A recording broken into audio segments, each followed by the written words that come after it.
1.6 million girls to go to school. Tell them that this country and the Western world were protected from al-Qaeda in Afghanistan throughout that period. And tell them, Mr. Speaker, that we have just mounted the biggest humanitarian airlift in recent history. 8 times, the RAF rescued more than 400 people on board a single plane, the most that had ever travelled on an RAF aircraft in its 103-year history, helping thousands of people in fear for their lives, helping thousands to whom this country owes so much, and thereby revealing the fundamental values of the United Kingdom. There are very few countries that have the military capability to do what we have just done, and fewer still that would have felt the moral imperative to act in the same way. We can be proud of our armed forces and everything they have achieved and for the legacy they leave behind, and what they did was in the best traditions of this country, and I commend this statement to the House. Leader of the Opposition, Keir Starmer. Thank you, Mr. Speaker, and thank you to the Prime Minister for an advance copy of his statement. The heroes on the ground of Operation Pitting are the best of us. The ambassador stayed to process every case that he could. Paratroopers lifted people from the crush. Afghan soldiers continued to serve alongside us to the end. And thousands of others risked their lives to help others escape. They faced deadly violence and deliberately engineered chaos with courage, with calm and with determination. Thanks to their remarkable efforts, thousands were evacuated, British nationals have returned safely to their families, and Afghan friends are starting a new life here in Britain. Speaking directly to those who served in Operation Pitting, I say thank you. Your service deserves recognition and honour, and I hope that the Prime Minister will accept Labour's proposal to scrap the 30-day continuous service rule so that medals are awarded for your bravery. The entire Army, our armed forces and veterans deserve proper support for mental health. The new funding announced today is welcome, but it's unlikely to be enough. Previous funding was described, Mr. Speaker, as scandalous by the Select Committee, and the Office for Veterans Affairs is still being cut. All those involved deserved political leadership equal to their service, but they were let down. They were let down on strategy. The Prime Minister underestimated the strength of the Taliban, despite intelligence warnings that rapid Taliban advances could lead to the collapse of the Afghan security forces, a return to power of the Taliban, and our embassy shutting down amid reduced security. The government continued to act on the assumption that there was no path to military victory for the Taliban. Complacent and wrong. They were let down, Mr. Speaker, by lack of planning. 18 months passed between the Doha Agreement and the fall of Kabul.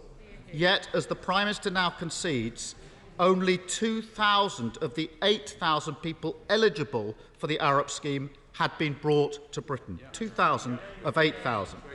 A strategic review was published to much fanfare, but it didn't mention the Taliban, NATO withdrawal or the Doha Agreement.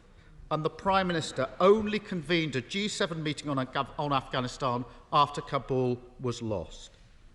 Because of this lack of leadership, the government has left many behind to whom we owe so much. MPs in the last few weeks have had thousands of desperate calls from people trying to get to safety. Many remain in danger, including the Afghan guards who protected the British Embassy. In my constituency, and I'm not alone, members across the House will have had this, Afghans who applied for the Arab scheme weeks ago, sometimes months ago, who were clearly eligible, but weren't processed quickly enough by this government, didn't make it to the planes. And the stress levels of them and their families and all of our teams and caseworkers has been palpable in the last few weeks and months. A familiar and desperate story to many across this House, on both sides. The government doesn't even know how many UK nationals and how many Afghans eligible under the Arab scheme have been left behind to the cruelty of the Taliban. A national disgrace. Even if they could identify who they'd left behind, the government doesn't have a plan to get everybody out. Kabul airport remains closed to international flights. Safe passage has not been created to Afghans' neighbours. And whatever the Prime Minister says today, there is no international agreement on the resettlement of Afghan refugees. We have a Prime Minister incapable of international leadership just when we needed it most. I know it's uncomfortable. The terrible attacks from ISIS-K highlight the new security threat. The government must act quickly to coordinate international partners to ensure the Afghan government's collapse does not lead to a vacuum for terrorists to fill. And there's a desperate need for humanitarian support. The return to 2019 levels of aid spending is necessary, and where's the plan to ensure it doesn't fall into the wrong hands? Mr. Speaker, to those that have managed to escape Afghanistan and have arrived here in the UK, we say welcome. I know you will give as much to this country as you make it your new home. All you need is help and support. And I'm pleased that indefinite leave to remain will now be granted to all those who arrive by safe and legal routes. Local authorities across the country are trying to play their part, but they've been in the dark as to how many people they'll be asked to support and what resources they will have to do so. So we will look at the details. We will look at the details of the letter the Prime Minister referred to and examine the details. History will tell the tale of Operation Pitting as one of immense bravery. We are proud of all those who contributed. Their story made even more remarkable by the fact that whilst they were saving lives, our political leadership was missing in action. Thank you. Well, Mr. Speaker, there weren't many questions that the Right Honourable Gentleman put to me. In that, he made the general assertion that the government hadn't been focusing on Afghanistan, but as far as I can remember, he didn't even bother to turn up to the first of the three statements I've given on Afghanistan in this House, Mr. Speaker, this year. I don't know where he was. Such were his instincts and such were his understanding of the importance of that issue. I can tell him, Mr. Speaker, that actually his figures are quite wrong. That before April we'd helped 1,400 people to safety from Afghanistan under the Arab scheme since April. In April and August the 14th, we helped a further 2,000. And then, as he knows very well, Mr. Speaker, between August the 14th and August the 28th, this country performed an absolutely astonishing feat yes, of course, Mr. Speaker, we are going to do everything we can to help those who wish to have a safe passage out of Afghanistan. And that is why we will continue with our international friends and partners to apply whatever pressure we can, economic, diplomatic, on the Taliban to ensure that they comply with that, Mr. Speaker, as they have said that they will. But, Mr. Speaker, I think the Right Honourable Gentleman should, in all candour, acknowledge the immensity of the achievement of the armed forces of this country in planning and preparing for months for Operation Pitting, Mr. Speaker, and then, Mr. Speaker, contrary to what he has just said, extracting almost double the number that they are originally preparing to do. It is a quite astonishing feat. It is a quite astonishing military and logistic feat. And one thing I welcome, Mr. Speaker, one thing I welcome is his congratulations to the armed forces for what they did. Tobias Ellwood. Thank you, Mr. Speaker. Veterans and families, indeed the wider public, are asking what was it all for? The country is back in the hands of a dictatorship, terrorism is once again allowed to thrive, and the people of Afghanistan now face humanitarian disaster. More worryingly, the limits of the UK and Western influence have been exposed, and with America now adopting a more isolationist foreign policy, we have passed the high watermark of Western liberalism that began after the Second World War. This is a dangerous geopolitical turning point. I ask the Prime Minister, would he agree there is now a void of leadership in the West and NATO? And if Britain wants to fill that void, as we should do, it will require a complete overhaul of Whitehall to upgrade our strategic thinking, our foreign policy output, and our ability to lead. Mr. Speaker, my right honourable friend deserves to be listened to with great respect on Afghanistan and for his service. He understands these issues deeply, but I must tell him that I think people listening to this debate across the country could be forgiven for not recognising that this country actually ceased military operations in Afghanistan in 2014. And what we are doing now is making sure that we work with our friends and partners around the world to prevent Afghanistan from relapsing into a breeding ground for terror, to make sure that we use all the levers that we can to ensure that the rights of women and girls are respected, and that everybody who wants safe passage out of Afghanistan is allowed to do that. That is what we're going to do, and we will continue to show the leadership that we have in the G7, in the P5, in NATO, and all the other forums in which this country leads the West. Ian Blackford, the Leader of the SNP. Thank you, Mr. Speaker, and can I thank all those that assisted in the evacuation from Afghanistan over the last few weeks, and can I thank the Prime Minister for an advance copy of his statement. Mr. Speaker, normally we have a Cabinet Minister sent to the House to cover for the Prime Minister, but today we have before us the Prime Minister desperately trying to cover for a Foreign Secretary who should have been sacked weeks ago.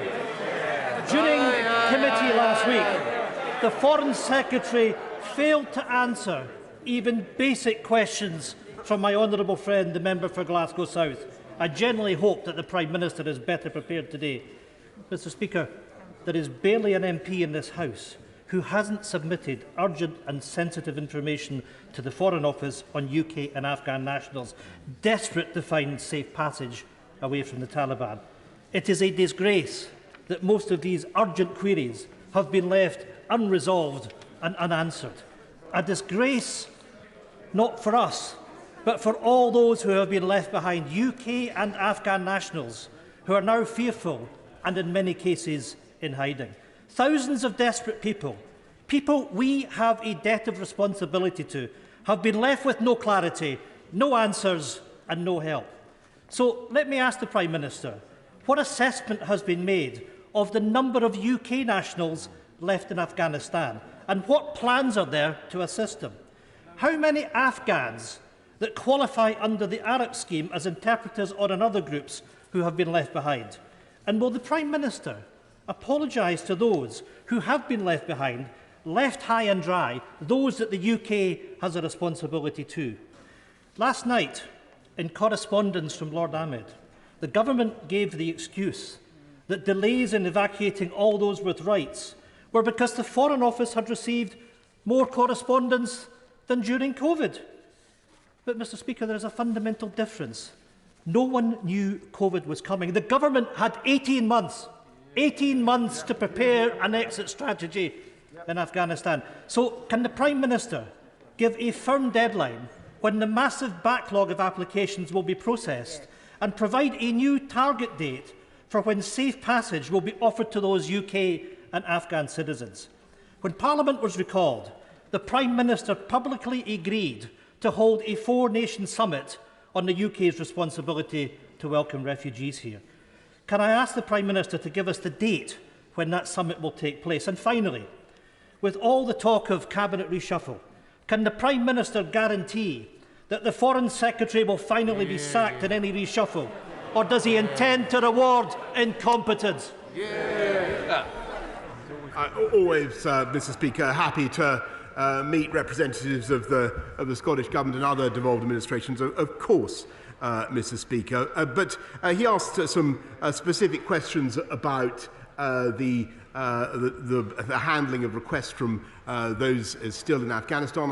And those who've been interceding on their behalf. I can tell him that by close of play today, every single one of the emails from colleagues around this House will be answered. And thousands have already been done. And as for the question, Mr. Speaker, of how many Arab candidates are remaining, I can tell him that the total number is 311, of which 192 responded to the calls that were put out. And I repeat, Mr. Speaker, we will do absolutely everything we can to ensure that those people get the safe passage that they deserve, using the levers that I have described. But nothing, but the contrast, Mr. Speaker, should be readily apparent to everybody in this country, with the huge number, 15,000 people, that we were able to help just in the course of those few days in August. And I think people will understand that it was a very considerable effort by our armed forces.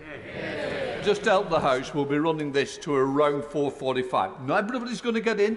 People will be disappointed, but we're going to do our best. So let's help each other. Theresa May. I join my right honourable friend in commending all those involved with the Afghanistan airlift, and also all those of our armed forces who served in Afghanistan, sadly 457 of whom, as we know, paid the ultimate sacrifice. We should all be proud of their achievements. Does my right honourable friend agree that as a result of NATO forces withdrawing from Afghanistan, the terrorist threat has increased? And will he confirm that all those involved in counter-terrorism work here in the UK will be given the necessary support to ensure they can keep us safe?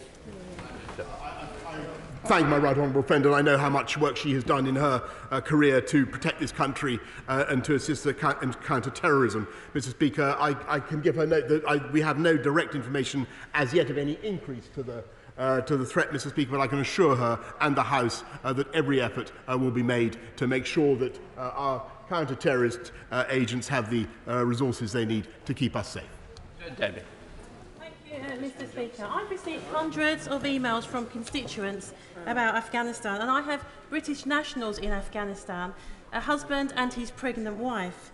Can the Prime Minister say what discussions the government has had with Afghanistan neighbours about keeping borders open for those at risk under the Taliban and to support refugees?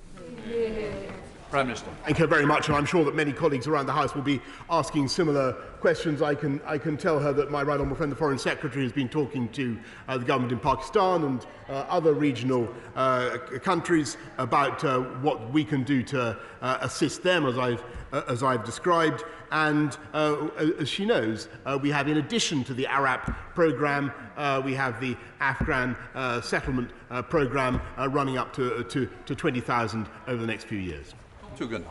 Thank you, Mr. Speaker. May I first of all pay tribute to the Prime Minister for his increased funding towards mental health care for veterans, and I'm sure he's going to keep that sum under review should it need to rise. May I ask him, however, if he'll draw the lesson that he's already learnt from the appointment of our right honourable friend, the member for Louth and Horncastle, in having a single point of contact in the UK, and seek to have a single point of contact for those in Afghanistan who may need to access either the route of exit or support from Her Majesty's government? Prime Minister. Yes, Mr. Speaker, and I thank the honourable gentleman. He knows whereof he speaks, and I've met people who've come from Afghanistan only recently who have helped us greatly in the last 20 years, and the key issues for them, as the House will understand, are where are they going to send their children to school, can they get access to the housing they need. I want to thank my right honourable friend, the Secretary of State for Communities and Local Government, for what he is doing, and he is quite right, Mr. Speaker, that my honourable friend, the member for Louth and Horncastle, is the single point of contact that they should focus upon. David. Mr. Speaker, we all saw the horrific carnage outside Kabul airport. Over 180 people killed. So I join the Prime Minister in remembering all those victims, not least the 2 British nationals and the child of a British national. That airport atrocity was the work of the terrorist organisation ISIS-K. Everyone agrees we must now work to stop ISIS-K becoming a threat to the British people. Yet under this Prime Minister's watch, not only has he failed to agree an international coordinated strategy to take on ISIS-K, he has even failed to prescribe ISIS-K as a terrorist organisation unlike other Five Eyes countries. Will the Prime Minister explain these failures on national security? I'm afraid the right honourable gentleman is in error. ISIS-K, ISIS Khorasan province, is a subset of Daesh. It's part of Daesh, and as he knows very well, one of the bitter ironies of the situation is, of course, that the Taliban themselves are no friends to ISIS-K, and whatever government there is in Kabul will need help fighting them. Jacob Young. Speaker, we are proving our immense generosity by supporting those in dire need in Afghanistan with safe passage to the UK.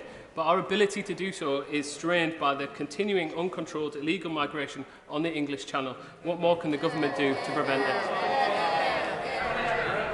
it? My honourable friend is completely right, and of course the issue is that very sadly, I think our friends across the Channel in France are faced with a very difficult problem of large numbers of people who want to come to this country, and we are doing everything that we can to encourage the French to do the necessary and impede their passage. But I know that my right honourable friend, the Home Secretary, is working round the clock to ensure that we not only encourage the French to stiffen their sinews and stop people making the journey, but we use every possible tactic that is available to us as well.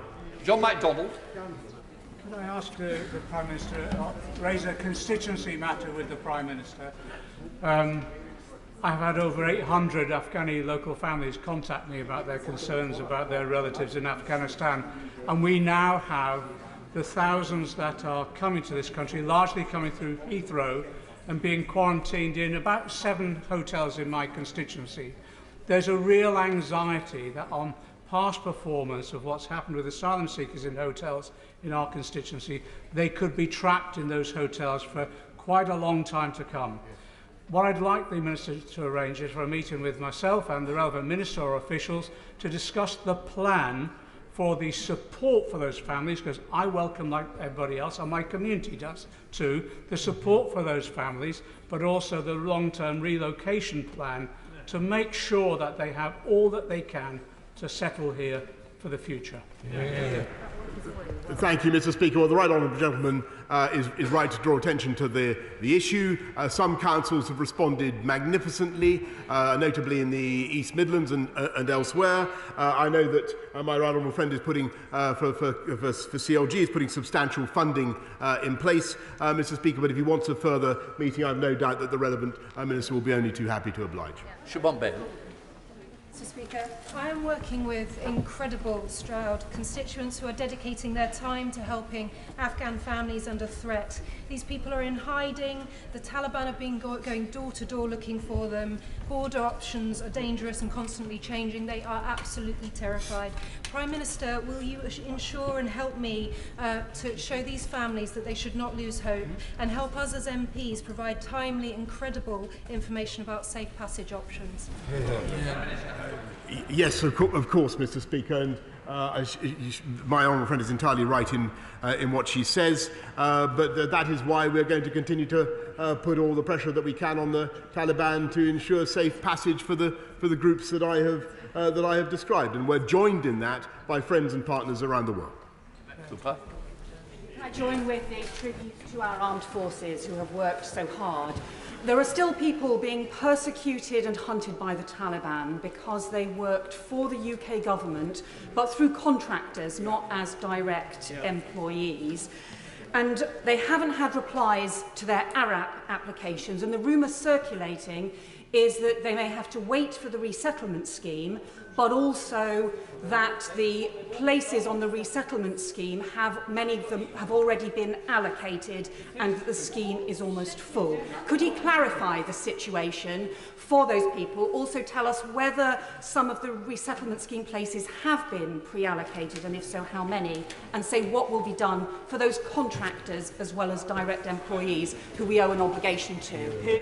No, I'm very grateful to the right honourable lady, and she raises an important question. I can tell her that the ARAP places, as it were, have not been transferred. They continue to be valid. People on ARAP scheme continue to be eligible, and nor is it correct, Mr. Speaker, to say that the initial budget of 5,000 for the resettlement scheme has already been filled. That is not correct either. Dr. Julian. Mr. Speaker. The Council for At-Risk Academics has been rescuing scholars in danger from oppressive regimes since the Nazi period in 1933. The Home Office has been sent a list of 12 such scholars, some of whom are in hiding in Afghanistan, some in hiding in Pakistan for lack of documentation. Will the Home Office make their case a priority because in them lies any hope for the future of Afghanistan? Yes, well, there are many difficult cases, Mr. Speaker, but my right honourable friend is very... I thank him for drawing attention to these particular individuals who are at risk, and I'll ensure that the relevant Foreign Office Minister is in touch with him about the specific cases that he raises. Rachel Baston. Thank you, Mr. Speaker. We know that the humanitarian crisis in Afghanistan and the region is growing by the hour. The famine is expected, and of course aid is going to be difficult to get through. So what specific steps has he taken already to ensure that that famine is averted, but also the region receive the international development aid it requires in order to avert a further crisis? Right. I talked immediately, Mr. Speaker. I talked immediately that the crisis broke to UN Secretary-General Antonio Guterres about what the UN should be doing, what the UK was going to do to support. And as she knows, the UN continues to be in country in Afghanistan, and we've doubled our humanitarian support, and we'll be working with friends and partners at UNGA and beyond to ensure that we tackle the humanitarian crisis as well. Andrew Mitchell.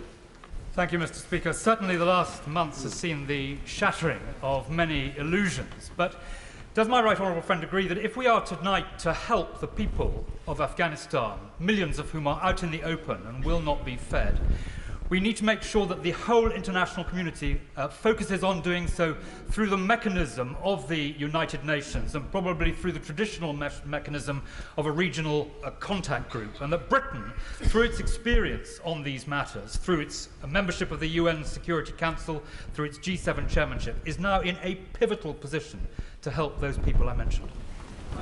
My right honourable friend is it completely right to raise the contact group in addition to the other forums that I have described, and to pay particular note to the role of the UN. And I know that my right honourable friend, the Foreign Secretary, has just talked to Jean Arnaud, the UN Secretary General's special representative to Afghanistan.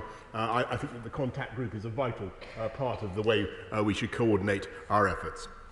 Patricia Gibson.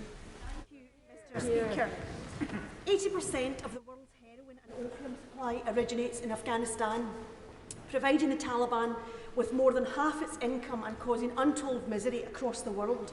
For the future, what steps is he taking in partnership with UK allies to prevent the Taliban and the organised criminal gangs they work with from flooding our communities with yet more heroin, given they are now in control in Afghanistan and have fewer impediments than ever to growing more opium?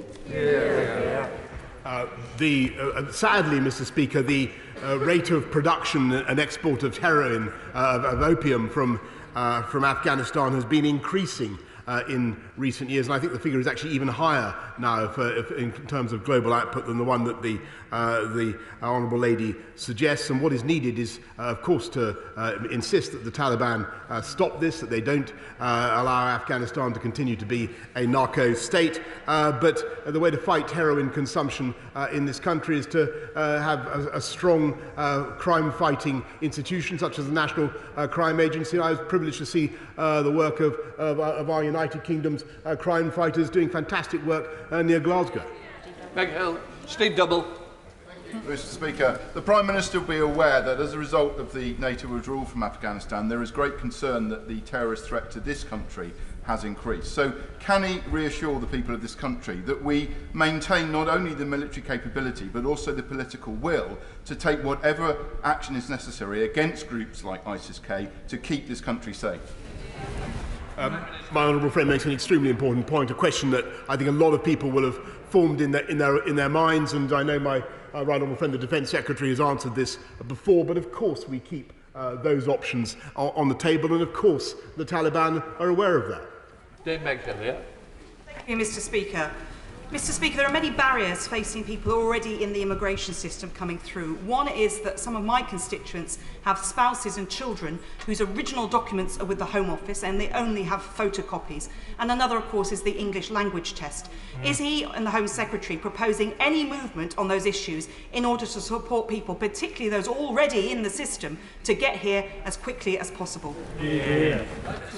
Yes, I thank the right honourable lady, and she should know that, of course, we try to help people coming from Afghanistan in the most expeditious way possible. And I think, really, this country cannot be faulted for the generosity of our offer on the resettlement programme, and it certainly cannot be faulted, Mr. Speaker, for the sheer number of people we've moved already to this country. Logan. Mr. Speaker, and I welcome the Prime Minister's statements. Aside from the G7 and traditional partners that the Prime Minister referred to, in the months and years ahead in the region in Central Asia, along with Pakistan, Uzbekistan, and in particular with China, what role does he envisage these countries playing in the geopolitics of the region? Mr. Speaker, my old friend asked a very, very important question, but I think the answer to that question is it is in the interest of every single one of the countries he has just mentioned to ensure that Afghanistan does not relapse into being a breeding ground for terror. Mr. Speaker, it is not in China's interest, it is not in Uzbekistan's interest, it is not in Russia's interest. Russia has abundant experience, Mr. Speaker, of the risks of Afghanistan. And that's why it's so important that we work with friends and partners around the world, and indeed those who aren't ordinarily classified as our friends, to achieve a common perspective on the pressure we've got to apply to the Taliban. Ellen Hayes. Thank you, Mr. Speaker. Many of my constituents have family members in Afghanistan who could be eligible for asylum in the UK under more than one route, for example via ARAP, or under the Foreign Office Special Cases criteria, or under family reunion. Yet there is currently no coordination between departments. My constituents are being passed from pillar to post. ARAP are refusing cases where there may be an alternative route, and the Foreign Secretary and the Home Secretary are not replying to their emails. When will the Prime Minister sort out this lack of coordination across his government?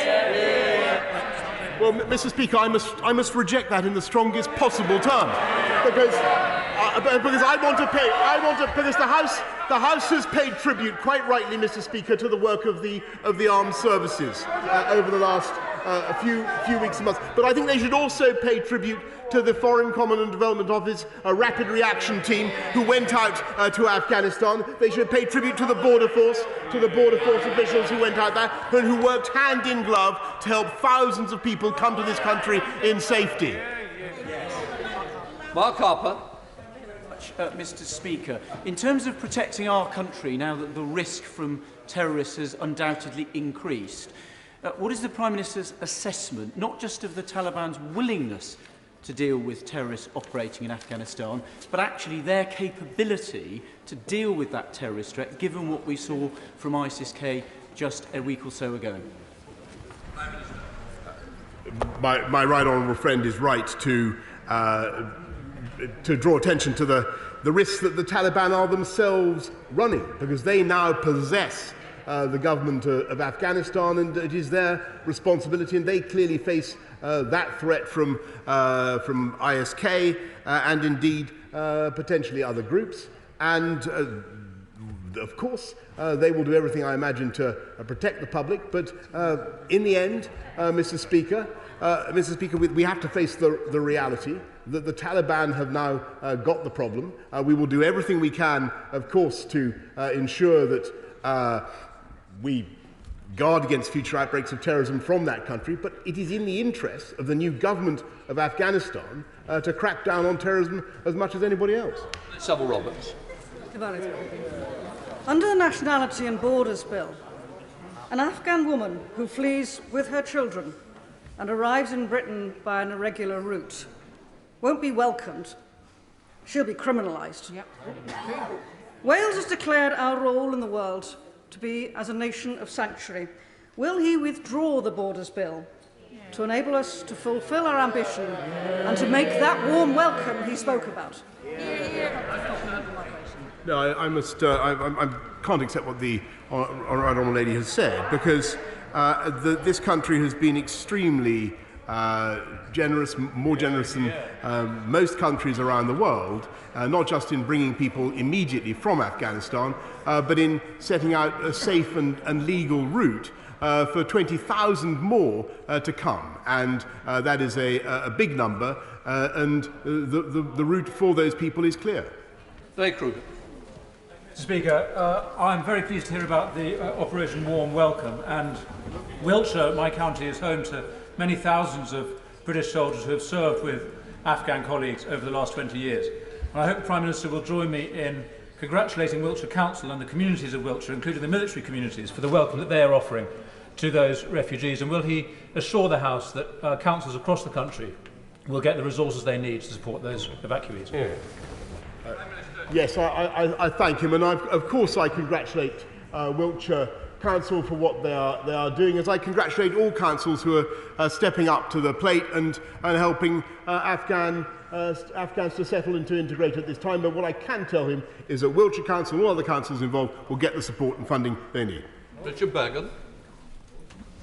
Like other members, my constituency office and I have been doing everything we can to help constituents trapped in Afghanistan and to help their relatives who need to get out urgently. But it's clear that the government is failing to do all it can to help these vulnerable people and is disgracefully putting even more people's lives at risk. More widely, President Biden has called for an end to an era of major military operations to remake other countries. Given the huge loss of life in the disastrous and tragic wars in Iraq, Afghanistan, Libya and elsewhere, isn't it time that we do the same? Mr. Speaker, as I've just reminded the House, the UK ended its military operation in Afghanistan in 2014. Anthony Magnum. Thank you, Mr. Speaker. Can I ask the Prime Minister what engagement he has had with NGOs, which are the only Western organisations that are still on the ground in Afghanistan, he and the Foreign Secretary have had, and what steps he will take to protect them? And can I also ask what parameters need to be met to see the embassy reopened? The British diplomatic network is one of the finest in the world. That is surely the way to be able to help those who have been left behind. My honourable friend is entirely right to draw attention to the incredible work done by aid agencies, by NGOs, and it's precisely to support those fantastic agencies that we've doubled our humanitarian aid to Afghanistan, to the region, to £286 million this year. Dan Jarvis. Thank you very much, Mr. Speaker. Later today, I'll be reunited with an Afghan Special Forces commander that I had the privilege of serving alongside. He's mightily relieved to be here, but understandably deeply concerned about the hundreds of his men and their family members who, although approved for relocation to the UK, were left behind. What can I tell him is being done to ensure that those who are in limbo are afforded safe passage, protection and unimpeded access to the UK? Hear, hear. Mr. Speaker, I want to pay tribute to the service of the honourable gentleman opposite, and in addition to the service of the Afghan Special Forces, and he's absolutely right to draw attention to what they did. I believe the 333, the triples, were incredibly important, and we will do whatever we can, Mr. Speaker, as I've said, to ensure that those who have not yet come out do get the safe passage they need. Johnny Mason. Thank you, Mr. Speaker. The Prime Minister just said from the dispatch box, no veterans' call for help will go unanswered, and I totally support that ambition. In fact, that was a central aim of the establishment of the Office of Veterans Affairs when he started. But he knows, and I know, that he has consistently failed to take the measures required to make that a reality for veterans in communities like mine. What is he going to do differently to make veterans feel like this change and not just read about it in the newspapers or hear about it from Westminster?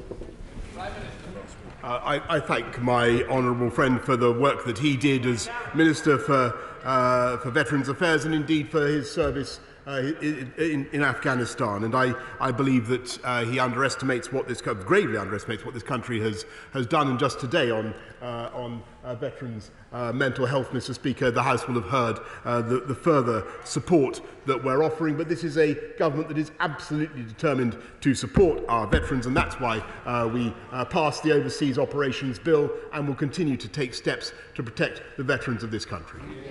Pongasari. Thank you, Mr. Speaker.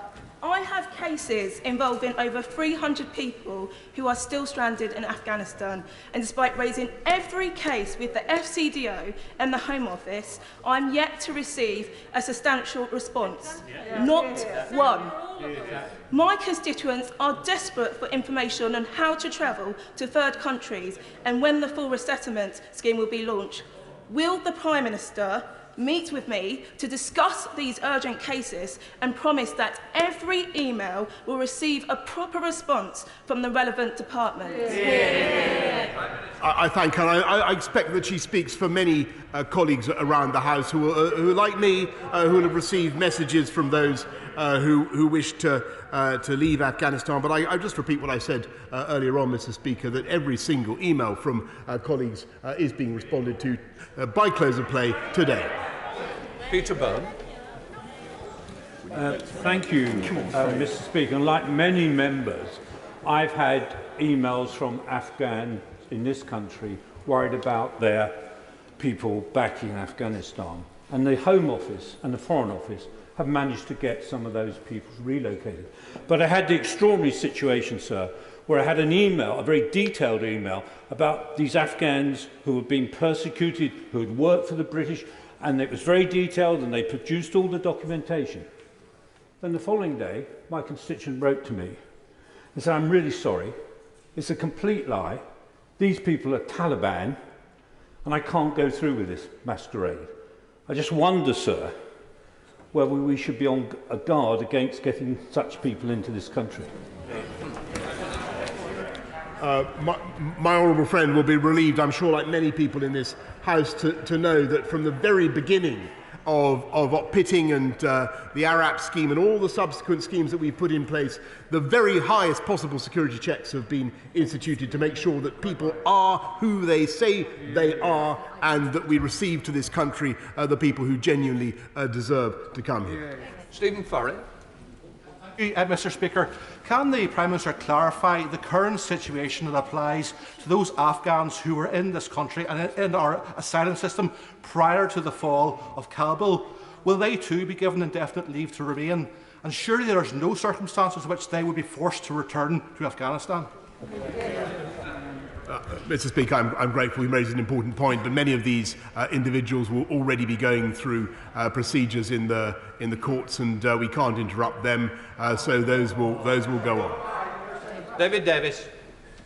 The whole House agreed with the Prime Minister when he celebrated the heroism of our troops, but that simply served to crystallise that this was not so much a defeat as a capitulation, an abandonment by the West of both people and principle.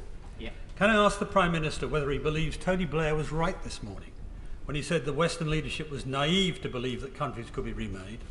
Or was it that our remaking of Afghanistan needed to last longer? Well, if Mr. Blair, Tony Blair, was saying that it was naive to believe that countries could be remade, Mr. Speaker, and he was thinking of some of the things that he supported, then I think he was spot on. Tony Lloyd. Thank you, Mr. Speaker. Can I say to the Prime Minister, he will know that after the calamitous collapse of the government in Kabul, the disorderly retreat by Western powers, that there was rejoicing in parts of Mozambique, across the Sahel, and of course in Somalia. Those are countries in which we have an interest, because if nothing else, they can be a source of terrorism here. What messages is he prepared now to give about the UK, but about the UK working with partners to guarantee that there is a proper response, a measured response, that will make sure that we are not at risk of terrorism?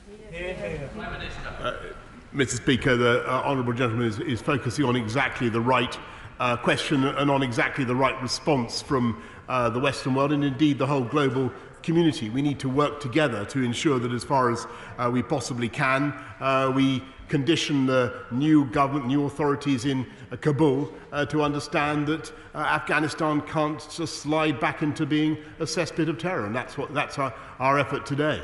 Richard Drax. Thank you, Mr. Speaker. Many lessons will have been learnt and relearnt from Afghanistan, not least the need for boots on the ground. With the US becoming more isolated, will my right honourable friend look again at the disastrous plan to reduce the army by 10,000? Mr. Speaker, we are very proud of what we've done since this government came in to increase the size of our defence commitments to the biggest, by the biggest amount since the end of the Cold War. And on his point about Afghanistan, I think that the reality is that even when there were 130,000 Western troops in Afghanistan, it was not possible to subjugate the Taliban, and I'm afraid that we're living with the lessons of that today. Line Lucas. Thank you very much, Mr. Speaker. Last Friday, through tears, a young Afghan constituent told me how his father, a British citizen, was turned away from the Baron Hotel in Kabul on the 28th of August. His father was trying to evacuate his other children, but he was refused permission to take two of them out of the country because they were aged 18 and 19.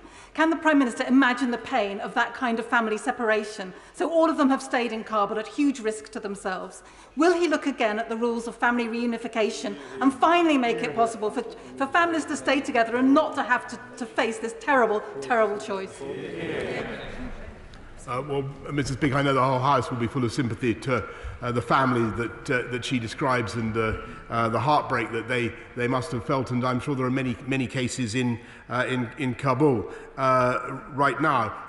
But I think that the record of this country in receiving people and being prepared to receive people in the future is very good. And can I ask that in case of the particular family that she's talking about, can I ask her please to write to me or to the Home Secretary directly? Caroline Noakes. Many constituents have understandably been in touch, desperately worried about family members in Afghanistan. They want to find out whether the Afghan Citizen Resettlement Scheme will be an application or an allocation process, when it will open, and what that process will look like. I thank the Right Honourable Lady. We'll be making sure that there is a process by which people can apply, but there is clearly a ceiling in the first year of 5,000, then it goes up to 20,000 over the next few years. John Chorley. Speaker, Christians in Afghanistan are one of the many minorities facing persecution, and many have been forced to flee their homes. A church community in my constituency is working around the clock to support several Christian families to flee to Pakistan and to seek asylum at the embassy of a safe third country. They're not looking for asylum in the UK, but they're looking to get to Pakistan. So what particular support will his government offer vulnerable Christians, such as those that the community in my constituency are working with? And to which department should I direct my entreaties in the hope of actually getting an answer? I thank the community, the church community that she describes for the work that they are doing, and in moving people to Pakistan, the government is helping by increasing the funding available, and much of which obviously already goes to Pakistan, and that's the purpose of the increase in the aid budget this year. Liam Fox. Even if we believe that the whole Afghanistan withdrawal was a US-made policy that was ill-judged and poorly executed, can I ask my right honourable friend to reject those voices calling for the United Kingdom to pull back from the United States and seek alternative alliances elsewhere? Surely the right response is to stick closely to our US friends, remind them that in the era of globalisation our economic and security interests will be threatened beyond our borders, that the United States is a force for good in the world, and that greater isolationism can only put us all in greater danger. Mr. Speaker, we helped 36 countries to repatriate their nationals or those that they had helped, but we could not have done it, Mr. Speaker, had it not been for the bravery of the US military and the commitment of the US military. And I passionately agree with what he has just said about the fundamental importance of our alliance with the United States of America. Imran Hussain. Thank you, Mr. Speaker. The government leaving vulnerable Afghans and British nationals behind is unforgivable. But what is completely and utterly reprehensible is that the families of two of my constituents, including a 7-month-old child, were forcibly removed from flights and thrown out of Kabul airport onto the streets where the scene of the horrific suicide bombing hours before.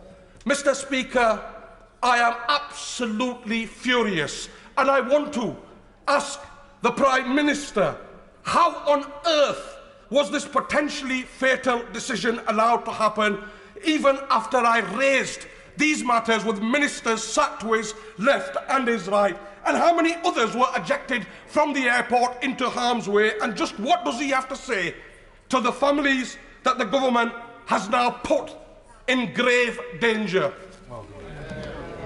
I thank him very much, Mr. Speaker, for raising the case. I have to tell him that I'm told we have no evidence of anybody being pulled off flights, but I would ask him, obviously, Mr. Speaker, I would ask him to raise it with raise the particular cases directly with my right honourable friends beside me. But I can tell him I think that when he looks at the overall record of the UK in moving people out of Kabul and across the whole of Afghanistan, it was an astonishing feat. Ian Duncan. Mr. Speaker, I thank my right honourable friend for his statement.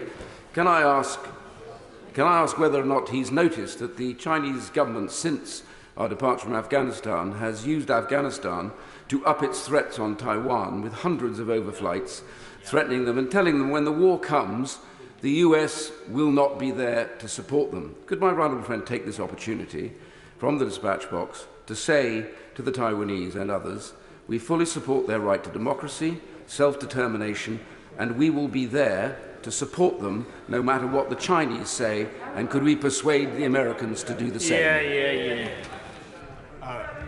Mr. Speaker, I thank my right honourable friend, and I'm of course aware of the continuing issues between the People's Republic of China and Taiwan, and I've discussed that indeed recently with the President of the United States, and it's one of the reasons why it's absolutely vital that this country continues to insist on the primacy of our relationship with the United States, and the situation in Taiwan will continue to be difficult, and the House should understand. The only answer, the only way forward, is to continue to support American global leadership, and that is what we will do. Thank you, Mr. Speaker. As the Prime Minister knows, NGOs such as the excellent Kent Refugee Action Network provide vital support to those fleeing from conflict, and as he mentioned, that's via fundraising. But does he also acknowledge that the state has a duty of care regarding the mental health of traumatised refugees, including children? And if he does, how can he assure the House that this will be possible, given that the average wait for young people waiting just a basic mental health assessment is on average 2 to 3 years currently? I thank her, but I can tell her that the government is absolutely determined to look after people coming from Afghanistan, and in particular look after their mental health or the trauma that they have suffered, and that's why we are investing massively in the services that are being provided not just by CLG but by local government across the board. Can I ask the Prime Minister, please, what extra funds are going to be made available for local councils and schools like the Derbyshire Dales District Council, who urgently want to help but want to make sure there are additional funds available? I thank her, and I thank Derbyshire Dales District Council for stepping up, Mr. Speaker. And yes, of course, we will make sure that the funds are available, and she should make representations to my honourable friend, member for Louth and Horncastle. Chris Law. Thank you, Mr. Speaker. The Prime Minister's handling of the planned departure from Afghanistan, for those of us who are old enough in here, is akin to one of the farcical characters in Carry On Up the Khyber. Foreign Secretary was on a beach as the Taliban advanced in Kabul. Unknown numbers of British nationals remain left behind, and the Taliban, and most probably ISIS, have been allowed to plunder military hardware and intelligence. Does the Prime Minister accept any responsibility, any personal responsibility, for the mess that's been left in Afghanistan, and does he agree that any notion of global Britain is in complete crisis? No, Mr. Speaker, and he's wrong in every respect, including, by the way, Mr. Speaker, he's wrong in what he says about military hardware, because that was decommissioned. Manchester. Thank you, Mr. Speaker. The Prime Minister has said we should judge the Taliban by their actions, not their words. The Taliban in Afghanistan have said they will confine and operate within the rules of Islam. As somebody who comes from a Muslim background, whose father is an imam, whose grandfather is an imam, whose uncles were imams, I'm not an expert on Islam. I have a good understanding of the faith. A way forward for the Prime Minister and government may be this. If the Prime Minister were to use his kind offices and ask the OIC, the Organisation of Islamic Cooperation, 57 member states, to ask the Al-Azhar, leading Islamic school of thought, to set out what it means with regards to and what Islam stands for women and religious minorities. And that may give us a way to judge, to see what the Taliban are doing and what Islam stands for. Prime Minister. I think my honourable friend is making a very interesting suggestion, and I hope that it will be, I hope it, well, I encourage it to be taken up. But what we need to do is to make sure that those elements of the Taliban who are different, and I believe they are, who are different from the Taliban of 1996, are encouraged, and that we put the maximum pressure on them not to allow the more retrograde elements to have the upper hand. And that is what this government and other governments around the world are going to do. Ben. Thank you very much indeed, Mr. Speaker. Many communities, the City of Leeds included, have always given a very warm welcome to refugees. But we know that the poorest parts of our country have consistently taken a much higher proportion of refugees and asylum seekers than the wealthier areas. Does the Prime Minister think that is fair? And if not, what does he intend to do about it? Prime Minister. Mr. Speaker, I believe the whole country should pull together and everybody should step up to the plate. And I know that there are councils across the country that will want to help and are helping. I thank the people of Leeds very much for what they've done, both now and historically, and I hope that councils around the world will follow their example, around the UK will follow their example. Can I thank my right honourable friend for his statement, in which he refers to the fact that Saturday is the 20th anniversary of 9/11. And given that public confidence has taken quite a bashing from this episode in the government's strategic thinking, is it not now time for a cold, hard, strategic look at how well we have done over the last 20 years, what has gone well, the mistakes we have made, what we have learned, and what should be implemented to implement those lessons? Will he undertake to make sure that reflection takes place? Prime Minister. I'm grateful to my right honourable friend. I think the best I can do is direct him once again to the integrated review, which I know that he has studied and I believe is now more relevant than ever. Jim Sham. I thank the Prime Minister for his statement today.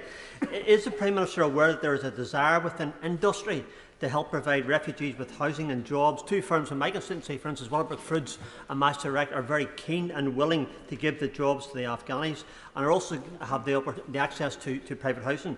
Goodness always shines through, Prime Minister, and I think that's something we should always remember.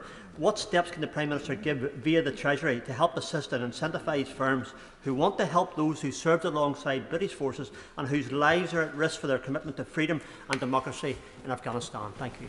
Prime Minister. Mr. Speaker, the honourable gentleman makes an incredibly important point, because the labour market is full of vacancies at the moment, and there are obviously opportunities for hard-working people of talent and energy to come and make their lives across the whole of the UK, and we will help them with training, with the English language, and, as I've been saying, with what else they need. Marston. In stark contrast with the Leader of the Opposition, whose definition of leadership seems to be silence followed by 2020 hindsight, I commend the Prime Minister for his leadership in this crisis, and I ask him to continue that, both on behalf of the UK and the G7, for women and girls in Afghanistan, both for their education and for their wider participation in Afghan society.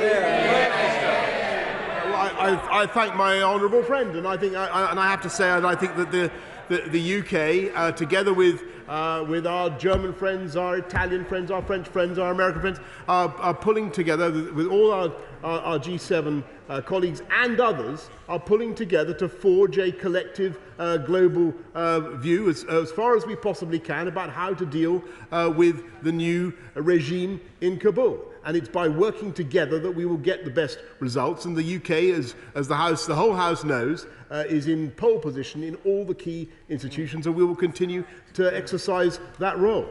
Jeremy Corbyn. I realise the government's focus at the moment is on refugees and dealing with the immediate crisis. But does he not think that with tens of thousands of Afghan dead, thousands of American dead, hundreds of British dead, it is time for a full inquiry into the whole process that led us into Afghanistan and the whole notion of a foreign policy in which we intervene all over the world and start to re-examine our place and our role in this world? Prime Minister. The right honourable gentleman knows, because he's heard me say it before, that there was a full review after the extraction, after the end of the military operation in 2014, a review of what it achieved and the legacy of those brave British men and women who served in Afghanistan. I think that was the right thing to do. As for the rest, I don't know whether he's read the integrated review from cover to cover, Mr. Speaker, but I direct him to it. Andrew Bridgen. Following our ignominious withdrawal from Afghanistan, where effectively we were dragged out on the coattails of our more powerful American allies, the world has changed, Mr. Speaker, and the world has become a more dangerous place. Would my right honourable friend share with the House his latest assessment of the so-called special relationship? And isn't it time for another defence review? Minister.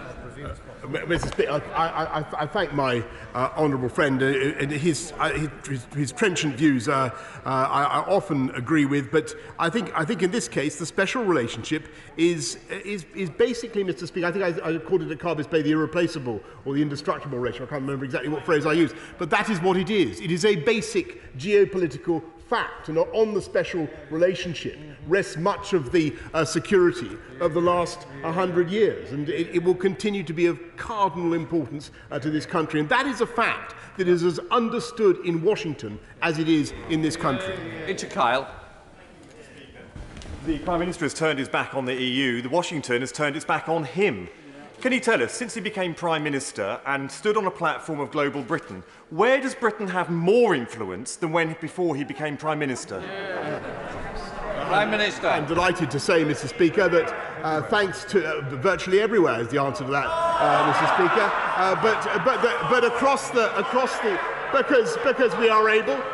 We not only have our own sanctions policy, Mr. Speaker.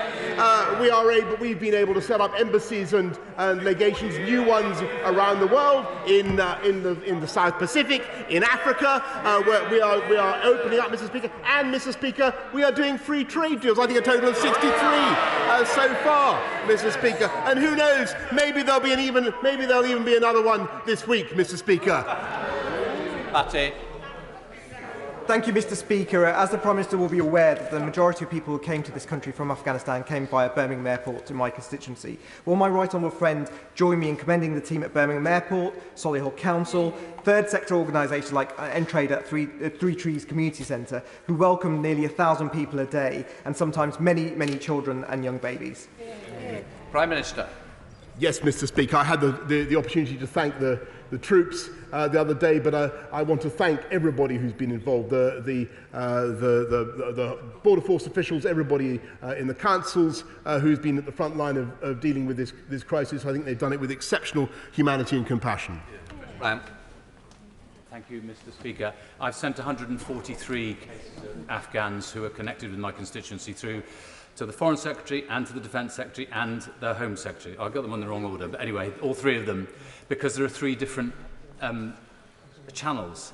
Can I just urge the Prime Minister to reflect on the idea that has been suggested by countless colleagues on this side, that there should be a single triage point, a single person that deals with all of these, because since I sent in those names, one of them has been shot, one has been raped, and one has been tortured. So people are desperate to try and get the best result for these people. I'm sure the ministers want to help, but at the moment it just feels as if the left hand doesn't know what the right hand is doing. Mr. Speaker, I'm sure the whole House sympathises very much with what's happened to the individuals that he describes in Afghanistan, and we are doing our level best to help people as fast as we can. I want the government to focus on helping people with a single point of contact. That's why my honourable friend, the member for Louth and Horncastle, is the person in question. Mr. Clarkson. Thank you, Mr. Speaker. The men and women who serve in our armed forces are remarkable and make huge sacrifices both personally and in their careers. Can my right honourable friend, the Prime Minister, confirm that they're going to get the very best of support and care when they return home, so that they know this nation is grateful for what they've done? Prime Minister. Yes, Mr. Speaker, it's absolutely vital that those who have given so much, who served so bravely in Afghanistan, and indeed their families, should receive the lifelong support that they deserve, and they will, Mr. Speaker. Jessica. Thank you very much, Mr. Speaker. My office and I have been trying for several years through the Home Office to reunite various Afghan interpreters who settled in Newport with their wives and families. And just hours before the withdrawal, their paperwork came through, but they weren't able to get through the crowds to flights. We understand they're not eligible for ARA, so does that mean they are included in the resettlement scheme? And what happens now, given the principle of them joining their husbands has been agreed? Thank you. I'm very grateful to I'm very sorry to hear what happened at Hamid Karzai International Airport. I hope that they will be successful under the resettlement scheme, and if she'd be kind enough to send details through to the Home Secretary, I'd be very grateful. James Sullivan. Mr. Speaker, it's very easy, of course, to apportion blame with the benefit of hindsight, but this is a really complex environment, and the current situation is as much a failure of leadership in Afghanistan as anything else. Whilst we may not want to engage with the Taliban, does the Prime Minister agree that we have no choice but to do so, and perhaps with a forward presence in Kabul in the same way that our Chinese and Russian adversaries have? Prime Minister. Mr. Speaker, if I may say so, my honourable friend is very wise in what he says. I believe that it is inevitable for us to engage with the Taliban, and indeed we have been. We are at the airport. British troops were working directly with their Taliban counterparts to ensure that the operation went through, and that was an inevitability, Mr. Speaker. And we will, of course, look at further cooperation, but as I said to the House, we will judge the new regime in Kabul not by what they say, but by what they do. Matt Fadden. Mr. Speaker, our troops did a great job at Kabul airport, but it's also the case that events of recent weeks have exposed the limitations of our ability to act out with the umbrella of the United States, even if we wanted to choose a different path. What is the Prime Minister's response to the exposure of those limitations? Prime Minister. I don't agree with what he said, because I think that the particular case of Afghanistan was one in which America was very much engaged because of 9/11. It was America that supplied 98% of the air power. The munitions dropped. 98% were from the US. It was overwhelmingly a US-led mission. But that doesn't mean that the UK cannot cooperate and will not cooperate with other friends and partners around the world. That is what we're going to continue to do. James Ray. 167 occasions all told, I stood with the people of what's now Royal Britain Bassett to see 345 of our comrades repatriated to this country. On no occasion did I hear anybody say why. Nobody ever said these lives were wasted. Nobody was ever ashamed of what had happened. On the contrary, they were proud of the fact that these young people had given their lives for the service of their country and for the benefit of the people of Afghanistan and for the security of the world. Will the Prime Minister not agree with me that that should now be the litmus test as to how we judge what's happening in Afghanistan? We should be proud of all we've done. Prime Minister. I thank my right honourable friend. I believe he speaks for millions of people, quiet people, up and down this country. Yes. Dan Abbott.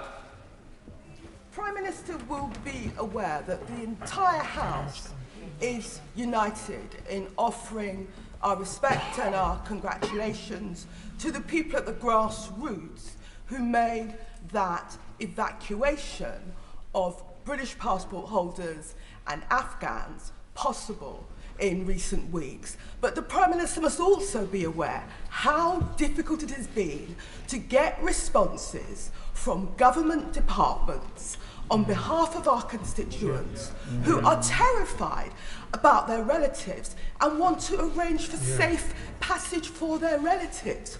Will the government give the House an undertaking that he will make sure that the relevant government departments have the resources, have the people, so we are able to communicate with our constituents and give them some news at least? Prime Minister.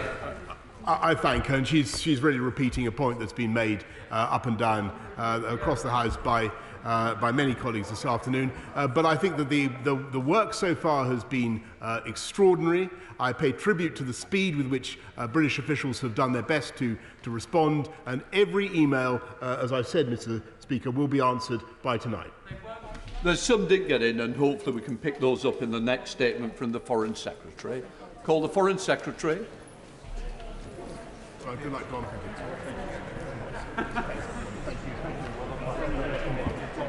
Do you want me to wait? Go ahead. Mr. Speaker, with your permission, I will update the House on the UK's international response to the situation in Afghanistan. As my right honourable friend, the Prime Minister, has set out, over the last 3 weeks, through a shared effort right across government and our armed forces, we have delivered the largest and most complex evacuation in living memory. Between the 15th and the 29th of August, the UK evacuated over 15,000 people from Afghanistan.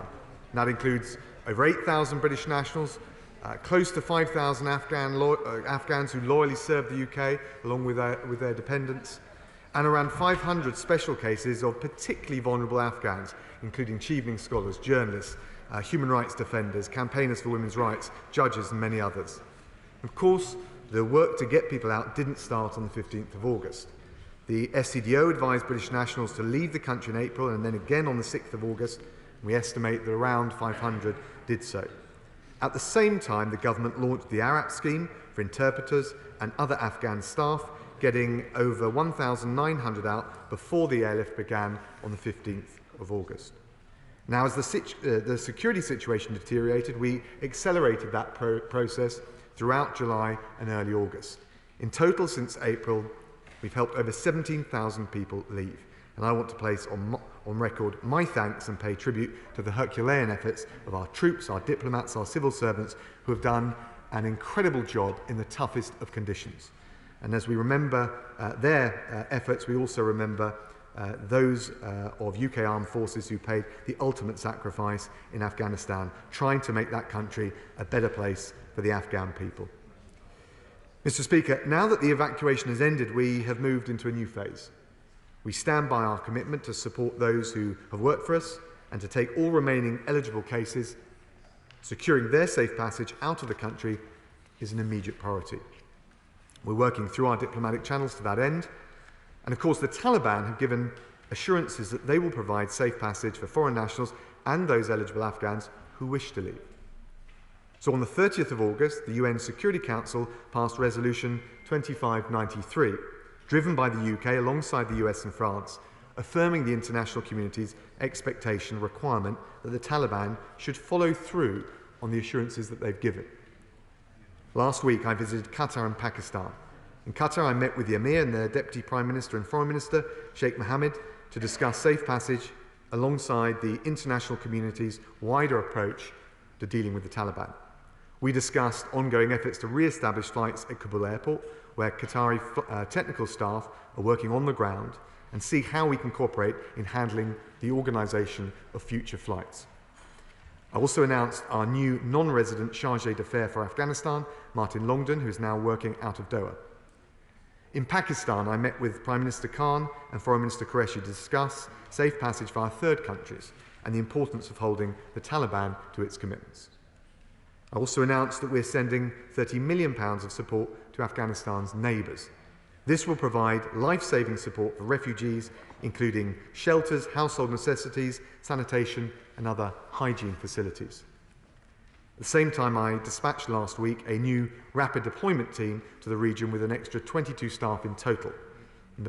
They will reinforce our embassy teams, our High Commission teams, in those neighbouring countries, processing British nationals or eligible Afghans who are seeking to leave via third countries, which we want to do just as fast as we possibly can, once they can leave, and subject to the necessary security checks. I also spoke to the Foreign Minister of Uzbekistan earlier today, the Foreign Minister of Tajikistan last week, and the Minister for South Asia, Lord Ahmed, last week visited Tajikistan and will return to the region shortly. Mr. Speaker, turning to the wider international strategy, the international community is adjusting, and it must adjust to the new reality in Afghanistan and recalibrate its approach. The UK is playing a leading role. My right honourable friend, the Prime Minister, convened G7 leaders on the 24th of August, to discuss a shared response to the situation. That followed a G7 Foreign Ministers meeting, and we are building a global coalition around 4 key priorities set out in a UK G7 paper that we've shared with those partners. First, we must prevent Afghanistan from ever becoming a safe haven or harbour for terrorists ever again. Second, we must prevent a humanitarian disaster and support refugees wherever possible in the region. The UK has allocated £286 million in aid for Afghanistan this year. We're supporting Afghanistan's neighbours, as I've already set out, and the Home Secretary has set out our resettlement scheme. So we are leading by example, which enables us to encourage others to step up in what will inevitably have to be an international team effort. Third, we must preserve regional stability, which risks being shattered by the combination of renewed terrorist threat and an exodus of refugees. Fourth, we must hold the Taliban and other factions to account for their conduct, including in particular on human rights and their treatment of women and girls. I'm taking this forward through our bilateral partners. We have a G7 Plus meeting later this week, and the UK is also pressing for further discussions amongst the permanent members of the UN Security Council. We plan to host an event at the UN General Assembly later this month, as indicated by the Prime Minister. Mr. Speaker, we will not recognise the Taliban, but we will engage, and we will carefully calibrate our actions to the choices that they make and the actions that they take. Given our strategic priorities, the ones that I've set out, we must also set some credible tests to hold the Taliban to the undertakings they have made on safe passage, on terrorism, on humanitarian access, and a more inclusive government. And we stand ready to use all the levers at our disposal in that effort, political, economic and diplomatic. Mr. Speaker, we continue to galvanise the international community and bring together the widest possible group of influential countries to deliver on those strategic priorities and exercise the maximum moderating influence on the Taliban that we possibly can. And I commend the statement to the House. Let's call Shadow Foreign Secretary Lisa Nandy. Mr. Speaker, this has been a painful and sobering few weeks, and were it not for the heroic efforts of the armed forces, as well as the brave diplomats and civil servants involved in Operation Pitting, many more lives would have been lost and many more left behind. They reminded us what courage looks like, and I would like to put on record my thanks to them, to all of those who've served in Afghanistan over the last 2 decades, and to add my condolences to the families of all those killed in the horrific bombing at Kabul airport. But if more lives are not to be lost, we need some urgent clarity today. What specifically is the advice to people trying to leave? Should they stay put and be hunted by the Taliban, or should they make their way to a border and risk being turned back? Could the Foreign Secretary take care of some basic issues? The Home Office phone number provided to Afghans asks people to hold for hours, and it's still chargeable. This is pretty easy to fix. Could he have a word with the Home Secretary and get it dealt with? He wasn't able to tell us how many British nationals are still there, but I imagine he must know by now. So can he tell us? We know that only one security guard from the embassy got out, so what is his plan for the rest? I did a quick check before I left my office today. There are still hundreds of unanswered emails from MPs, and many of them have raised that with the Prime Minister today. How many staff are now working on this in the Foreign Office, and why hasn't it been dealt with? If they're to get an answer by this evening, can he assure us that that will be a real answer and not just a holding response? And can we have some clarity about who is actually eligible, particularly under the ARAP scheme? And it's welcome that the Defence Secretary has stayed for this statement. Without clarity about who is eligible, people can't risk heading to the border. So the special cases in particular, it would be really useful to have a much tighter idea of who they are. What is the assurance about safe passage that he believes he has from the Taliban? Does it apply to all those with documentation or just the British nationals? I understand that the technical problems at the airport have now been overcome, and that is welcome, but can he tell us a bit more about the diplomatic progress that has been made? How, for example, does he intend to square the circle to comply with the Taliban's refusal to allow a foreign military presence, but to safeguard those technicians from Turkey or Qatar or whichever other country is chosen to oversee that operation in order to make sure that they can be safeguarded? I very much support his view that it would be wrong to recognise the Taliban as a legitimate government, but this also presents a practical challenge to those countries that are considering stepping in to oversee the airport about how guarantees can be upheld. Can I just say to him that the coordination between the Foreign Office and the Ministry of Defence, despite some very hard-working civil servants on the ground who are working round the clock, is still appalling. My office is in touch with a small number of Afghan workers, for example, who were attached to intelligence and to MI6 in recent years. They're being treated as special cases under ARAP, and many of them have been waiting for months. I would like to place on record my thanks to the Secretary of State for Defence and also to the Minister for Afghanistan, who've made themselves available to many of us at all hours and short notice to assist with some of these cases. Their personal intervention has made a difference, but this is no substitute for a system.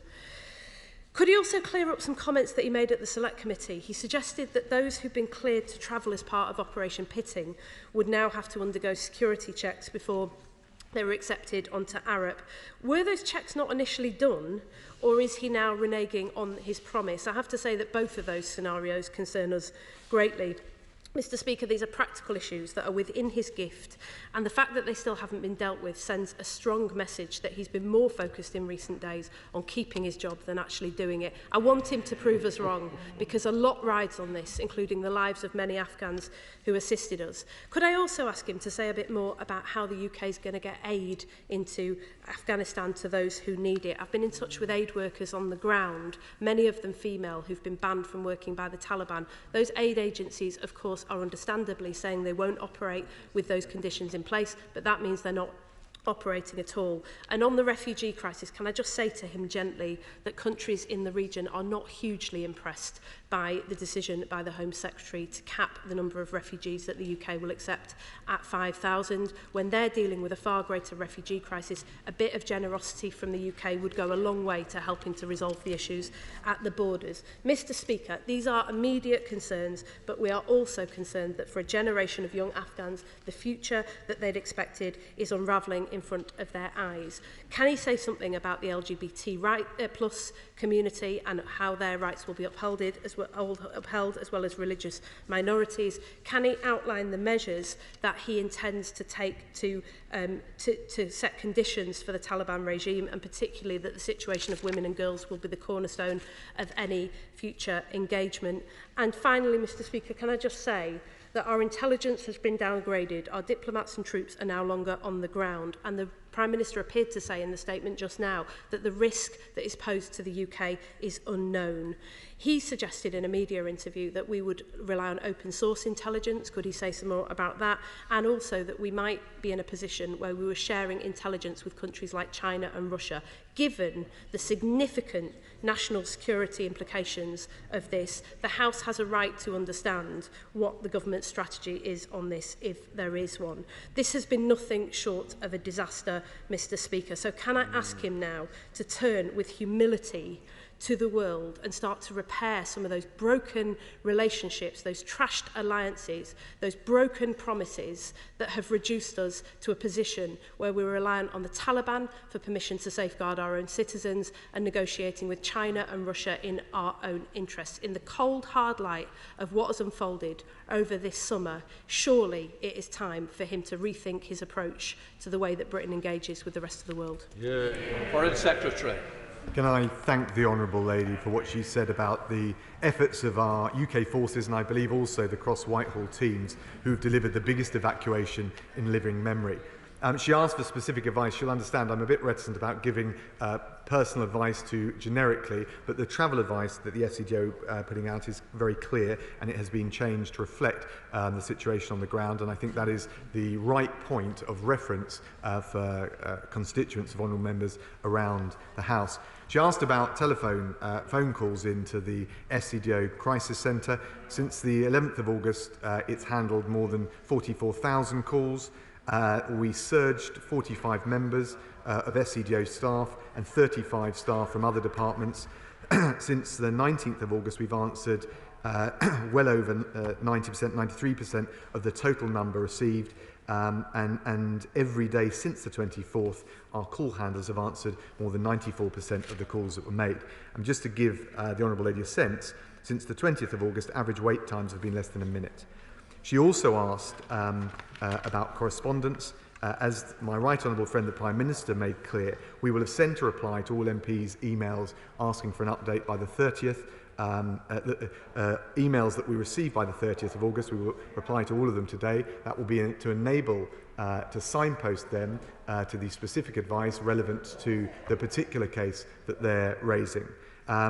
We will also respond to all the other emails that we've received by members of the public. She made some points, and a couple honourable members have made this point, certainly on her side, about putting them all in together. These are different cases. The eligibility for nationality is different from the resettlement scheme, which is different from ARAP. So it is right that they are triaged to the proper decision maker, and that's the point of the exercise that we're engaged in. In relation to ARAP, she asked about the details. The ARAP scheme is published, so the details are there. Well, if she's concerned about any particular aspects, then of course she should approach the relevant minister. She asked about safe passage and how well, we can't answer the questions, the Honourable Lady, in abstract in order to give effect to the circumstances of the cases she's referring to. She asked about safe passage. The Taliban has given us an assurance that those nationals and those that work for us who want to leave will be allowed to leave. But like a range of other commitments that they've made, we'll have to hold them. These will form one of the early tests for the Taliban, and they will be judged by what they do rather than just what they say. But that was the reason that we passed, and she talks about influence.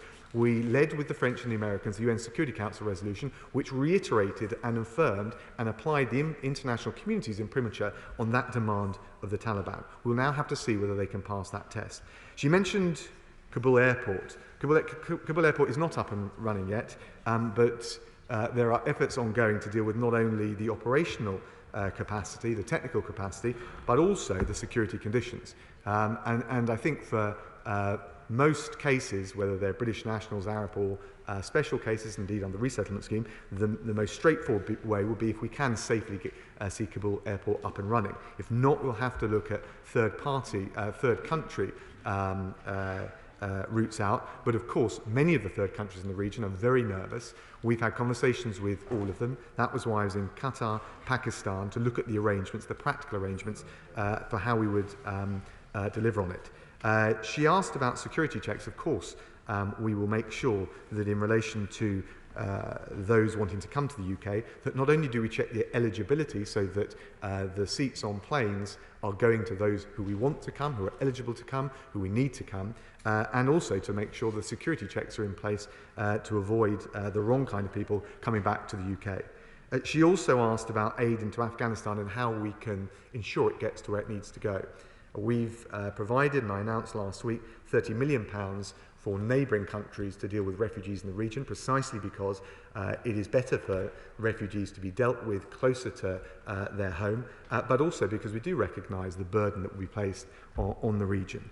In relation to aid more generally and the rest of the 286 million, of course, this is another of the early tests for the Taliban, because we will not give aid to the Taliban, and therefore if they want to avoid the social and economic fabric of the country collapsing, if they want the aid to continue to flow, they will need to provide a safe operating environment for the UN and other agencies. And I spoke to the UN Secretary General's Special Envoy, Jean Arnaud, precisely about that. We've got further meetings this week with G7+. I will have further conversations. I'm sure I'll be travelling to the region. The UK has issued a G7 paper which sets out the key priorities from counter-terrorism to the humanitarian lifeline. It's been very well received. What we've now got to do, working with our partners, is operationalise it. She asked about some of the non-G7 partners. The reality is, if we want to influence in the most effective way possible the Taliban, we need a broader caucus, particularly regional countries, particularly those who also have a relationship with the Taliban, to exercise the maximum moderating influence on the Taliban. And that's just what we do. SNP spokesperson Alan Smith. Thank you, Madam Deputy Speaker. I'm also grateful for advance sight of the statement, and I have to say on behalf of my group that the impression we've been given about ministerial communications with members of this House in constituency cases is not as rosy as has been put forward by government ministers, and I would constructively suggest that there needs to be a proper review of how adequate things actually were, because our experience certainly was not as good as we've been told. I'm glad to see that the resettlement scheme is now moving, the new resettlement scheme, but I would like to unpack what 20,000 over the coming years actually means, because it's a good line, but I don't think it will stand analysis. I fear it won't stand analysis. Does it mean that if 20,000 Afghans apply and are processed in the first few months of next year, the scheme will close, in which case the scheme is wholly inadequate? Or does it mean that there's an annual quota? And how long does that mean that the UK government thinks vulnerable Afghans should wait while the Taliban hunts them down? In which case the scheme strikes me as similarly inadequate. We would like to see the scheme expanded, and we would like to see much more clarity, which I understand is coming for the devolved administrations and local governments, particularly about how family reunion will be counted within those numbers, because that is a crucial point for a number of Afghans already here and those who are concerned. Also picking up on the Foreign Secretary's line about safe and legal routes to here. And in the name of policy coherence, surely now is the time for the UK government to pause the Immigration and Nationality Bill, because it would penalise many Afghans arriving by other routes, and Afghanistan is in chaos, and they're not going to be able to form an orderly queue in perhaps the way one might like, Madam Deputy Speaker. So surely in the name of policy coherence, one part of the UK government should not be penalising Afghans arriving here, while another part of the UK government is trying to save them and keep them safe. Thank you. Foreign Secretary. Well, can I thank the honourable gentleman for his remarks? He raises perfectly reasonable questions. On the correspondence, I've already set out before the House how we're dealing with that. I would just say to him that we had, of course, a surge of cases and indeed requests for updates in the final days of the evacuation, and at that time I think rightly we took the decision, and I took the decision, that our focus ought to be on getting as many people as we possibly could out of Afghanistan onto flights and back home to safety, which is how we've achieved this remarkable figure of over 15,000 in the space of just a couple of weeks. But of course we do want to make sure colleagues in this House are updated, signposted to the right advice, and those from who have emailed or called directly get the advice that they need. He asked a range of questions on the resettlement scheme. They're probably more for the Home Secretary than for me, but let me tell him the plan is for 5,000 to be resettled this year, 20,000 over the course of the next few years. That comes on top of the Arab scheme. And I believe not only are we right to lead by example in the way I've described, right to also, when it comes to aid, provide the £30 million to neighbouring countries so that we can support them in taking those refugees, but also use that leadership by example to corral and cajole other countries to step up. We're not going to be able to take all of the refugees or those wishing to leave Afghanistan. We do our bit, but we also then call on others and use the example that we've set to cajole and to encourage others to do the same. Further details on the scheme will be set out by the Home Secretary. He also asked about whether we would strip out the legislative checks that are applying more broadly. I don't think that's the right thing to do, and I don't think our constituents would want us, as we are in a good-hearted way, making sure that this country is taking in not just our nationals but those who are fleeing Afghanistan because they work for us or for other reasons. I do think that they'll want to see us take a responsible approach and have the checks in place to make sure that that system isn't abused. Dr. Andrew Morrison.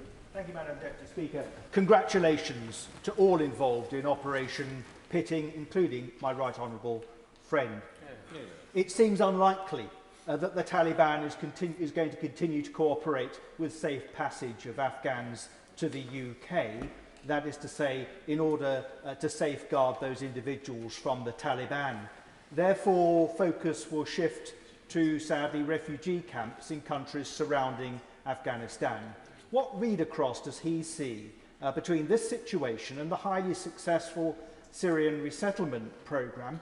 And in particular, what measures has he discussed with the UN to triage people so that we take from amongst the most vulnerable, as we do with the Syrian programme? And has he engaged with other countries, as we engage with, for example, Turkey, in trying to make sure that we take those who are most vulnerable to relocate them back to the UK, to locations such as Wiltshire, in my own constituency, that has done its part in helping people from that particularly challenged part of the world. Can I thank my honourable friend and pay tribute to his time as a Foreign Office Minister? I think he's right. We are already consulting with the United Nations. The Prime Minister has spoken to the UN Secretary General. I spoke to his Special Envoy for Afghanistan, Jean Arnaud, to talk through these issues and make sure we get the eligibility and the coordination right. He's also right, I believe, to refer to the Syrian precedent. We want to learn the lessons for it. There was much that was a success there. Of course, the circumstances in Afghanistan are different, and the Home Secretary will set out further details in due course once we've completed that, and it will feed in all of the conversations we're having, not just with the UN, but with allies, including Turkey, and with other countries around the region. Harriet Harman. Madam Deputy Speaker, and I thank the Foreign Secretary for his statement.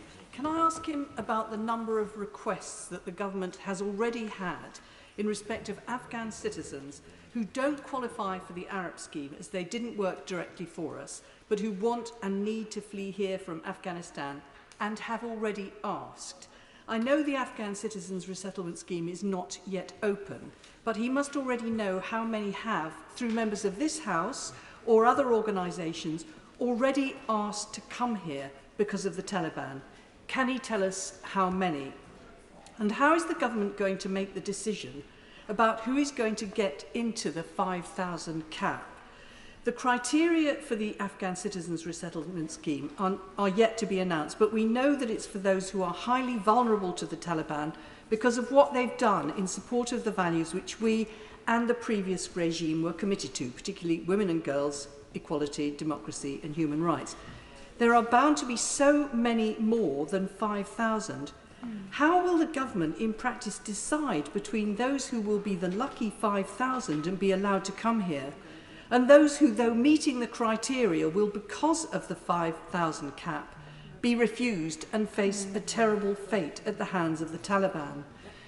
I think the reality is, unless they increase the 5,000 cap, the Afghan Citizens Resettlement Scheme is going to end up as a lottery of life and death. Foreign Secretary. Can I thank the Honourable Lady, and I know how passionately she takes this issue and how assiduous she's been on it. In relation to the number of applications and claims, it's difficult to give a precise number, not least because of some of the duplication, the multiple emails and correspondence we've had. I think she's right to say, frankly, even if we doubled or tripled the quota, the number of people fleeing Afghanistan is going to outstrip what the UK would be able to take alone, which means that we need to look very carefully, as the Home Secretary and I are doing with across government, at the criteria to make sure that we prioritise the most vulnerable, those with a particular link to the UK, and also coordinate with the United Nations. Further details will be set out by the Home Secretary. And of course, as I mentioned earlier, this is the UK doing our bit alongside the aid that we're providing, including to support third countries taking refugees. We will not be able to, the UK will not be able to deal with the demand alone. Of course we wouldn't do so. What we do by showing this action and this leadership is help corral and cajole other countries to follow suit. And that is the way we'll have a comprehensive and effective response to the Afghanistan situation. Order. I do want to try to get everybody in, but we need to finish this statement by about 10 to 6, so if colleagues could bear that in mind. Alyssa Kearns. Mr. Speaker, the Taliban want cash, international recognition and propaganda coups. I'm greatly concerned by the International Director of Travel towards recognising them. So will he reassure me that we're doing all we can to stop colleagues, other partner countries from doing so, stop them from giving them any cash, and will he consider using the conflict sector to set up an international mechanism for atrocity management to make sure that we know exactly what is happening on the ground, we are monitoring it, and we can reveal them for who they truly are internationally around the world? Foreign Secretary. Can I thank my honourable friend? First of all, she's right about holding them to account, particularly in relation to human rights and the approach they take to women and girls. Getting access to on the ground is obviously the main challenge. That's why we need to see, as well as the humanitarian access, first of all to provide that lifeline, but also to give us the information that she described. On recognition, we will not recognise the Taliban. In fact, the UK government doesn't recognise governments as distinct from states. What we've said and what we're encouraging our allies and partners around the region to do is set some early tests for engagement with the Taliban on safe passage, on a permissive environment for humanitarian groups operating on the ground in Afghanistan, and on their commitment never to allow Afghanistan to be used as a safe haven for terrorism. If they follow through on those and they show that they can be a constructive partner, albeit at a different level of expectation than we would have with our more like-minded countries, then we can see what that can develop into. It is important to engage without bestowing legitimacy on the Taliban regime. Dame Diana Johnson. Thank you, Madam Deputy Speaker. The Foreign Secretary said in his opening remarks, we must prevent Afghanistan from ever becoming a haven for terrorist groups. Of course, we all agree with that. I just wondered if the Foreign Secretary agreed with what the Prime Minister has just said to the House, though, when he talked about the Taliban cracking down on terrorism. Is that a credible statement from our Prime Minister? Foreign Secretary. Well, I'd say to the Honourable Lady that there's clearly a difference between the Taliban and groups like ISIS-K or Al-Qaeda.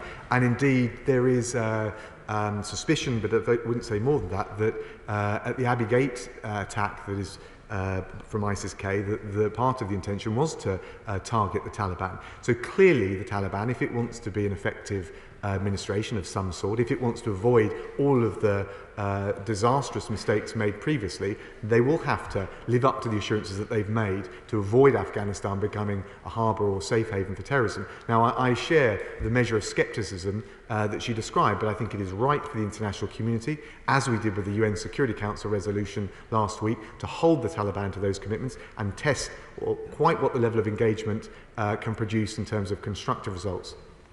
Crispin Blunt. The inclusion in the Prime Minister's statement of sexuality as an identified risk for Afghans who need rescue.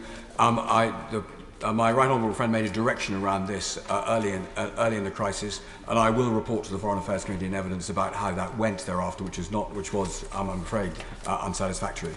However, I would particularly like to ask my right honourable friend whether he agrees that unlimited objectives, as we set ourselves in Afghanistan when this exercise began, with only limited means, is always going to run the risk of failure, and that this failure in this case has done awful damage to our values and reinforced the appeal of our enemies.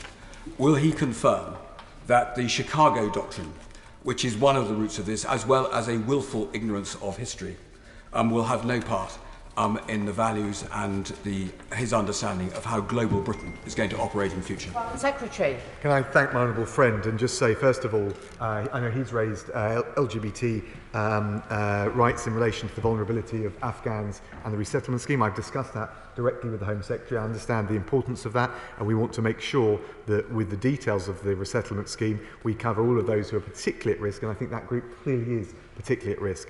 He asked about interventionism more generally, I think he will see in the integrated review not just a strategic policy for the United Kingdom for the 21st century, on tech, on trade, on the UK as a force for good, but a very rigorous approach to reconcile ends with means. And I do think he's right to say that there are lessons for that over 20 years in Afghanistan. Madam Kaiser Javid. Thank you, Madam Deputy Speaker. I welcome the news that last week the Foreign Secretary visited Pakistan, a key figure in the region. However, does the Foreign Secretary accept that it's simply unacceptable that he didn't call Shah Mahmood Qureshi, Pakistan's Foreign Minister, in the 6 months before the Taliban takeover, given the UK's overwhelming interests in the region at the time of crisis? Foreign Secretary. Well, can I say to the Honourable Lady, we have an excellent relationship with Pakistan. She's right that on my visit I saw Prime Minister Khan and Foreign Minister Qureshi. The Minister of State, the Noble Lord Ahmed, had visited Pakistan in June. We've made sure, Prime Minister, through me, right the way down, we're in constant contact. And of course, the bilateral relationship, as well as their relevance and importance on Afghanistan, is something very dear to our hearts, and we discussed at length when I was there. Felicity Buchan.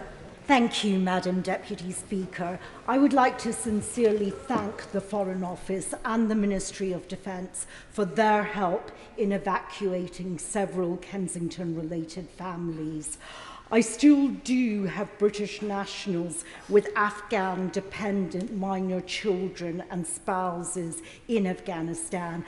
Can I encourage my right honourable friend to encourage the Home Office to publish the details of the Afghanistan resettlement scheme as quickly as possible so that these families know where they stand? Foreign Secretary. Can I thank my honourable friend? She's absolutely right. Thank you to her also for paying tribute to the cross-Whitehall teams that work so assiduously under immense pressure. Of course, with cases like the one she described, they could be eligible under the nationality criteria, depending on the nature of the dependents, or separately under the resettlement scheme. So the particular circumstances will be relevant and important, but of course we will make sure that the resettlement scheme and the full details are published shortly. Ellie Reeves. Thank you, Madam Deputy Speaker. The government say that the number of British nationals left in Afghanistan are in the low hundreds, but in my constituency alone, I have 11 constituents stuck, including an 18-month-old baby. Many of them witnessed horror at Kabul airport, and fearing the Taliban, they are now petrified and in hiding. When I contact the Foreign Office about these cases, all I get is cut and paste responses. So I ask the Foreign Secretary, what will he do to guarantee their security, and will he give his word that these British nationals will get home safely?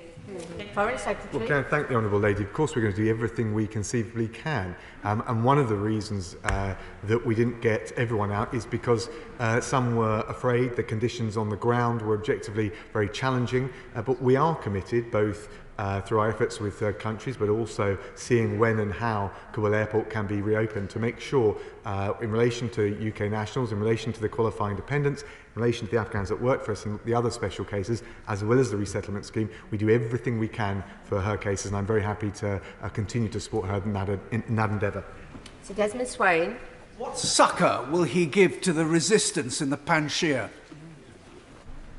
Foreign Secretary. Well, we're watching the developments on the ground very carefully, but I think it's fair to say that the Taliban is in control of the vast majority of Afghanistan, and I don't think it is the right thing at the moment to start supporting other groups, notwithstanding our previous role. I think we have to adjust, and I say this to my honourable friend with understanding of his passion, his knowledge about this. We have to adjust to the new reality that we see on the ground. Stuart Hosey. Mr. Speaker, I have to say my blood ran rather cold when the Foreign Secretary suggested that the Home Secretary would have anything to do with helping refugees. However, can I say there are members around this House who have been supporting Afghan nationals to try and get them out of Afghanistan. People who have now burned their documents, deleted electronic records, who've even seen their internet profile and footprint deleted by organisations which they used to work for. So can we have a categoric, cast-iron assurance from the Minister today that no one entitled to support to leave when the routes are open will ever be turned away for the absence of a piece of paper or an electronic record? Well, I just say to the honourable gentleman, I don't think the Home Secretary or I, both the children of refugees, need to be lectured on the subject by him in the terms and the tone that he described. And we'll do everything we can to get those eligible home, but we're not going to dispense with the basic checks that we need. He calls it a piece of paper, but the basic checks we need to make sure we keep this country safe from those who aren't eligible and will put our safety at risk. Ruth Edwards. Madam Deputy Speaker. The Taliban's values may not have changed, but their use of technology has. What assessment has the government made of ways in which the Taliban may be using technologies like social media to track opponents and to spread disinformation? And how can we work with our allies and with social media companies to counter this? Foreign Secretary. Can I thank the Honourable Lady? I'm not going to go into too much of the operational details, but I think it is fair to say that the new iteration of the Taliban is a more sophisticated operator in many different ways, not just the comms that they're engaged in, but also their ability to use technology. And I think that, at least at one level, could have a positive effect, but it also has and creates new risks and threats, and we will monitor that very carefully with our allies. Clive Efford. I pay tribute to everyone who worked on the airlift from the 15th of August. We had 18 months' notice that this situation would come about. And I have to say to the Foreign Secretary that the organisation here, for us, raising cases on behalf of our constituents was nothing short of chaotic. Yes. The different phone numbers, the lack of information, lack of feedback, we still don't even know whether anything that we wrote and passed in on behalf of our constituents had any effect whatsoever. And the Foreign Secretary has said that the work to get people to safety started long before the 15th of August, and he said that 500 UK nationals got out. That doesn't sound many. So what of those people who we had an obligation to, who were in Afghanistan, who are Afghanistan nationals who work with our government? How many of those did we get out before the 15th of August? Foreign Secretary. Can I thank the honourable gentleman? I mean, he issues a fair challenge, but I'm afraid there is an equally fair and reasonable answer to that. We have standing evacuation plans in place for all high-risk embassies. Our central assessment, as I've made clear before, although we considered all eventualities, was that there would be a slow deterioration in security from the end of August after NATO troops are withdrawn.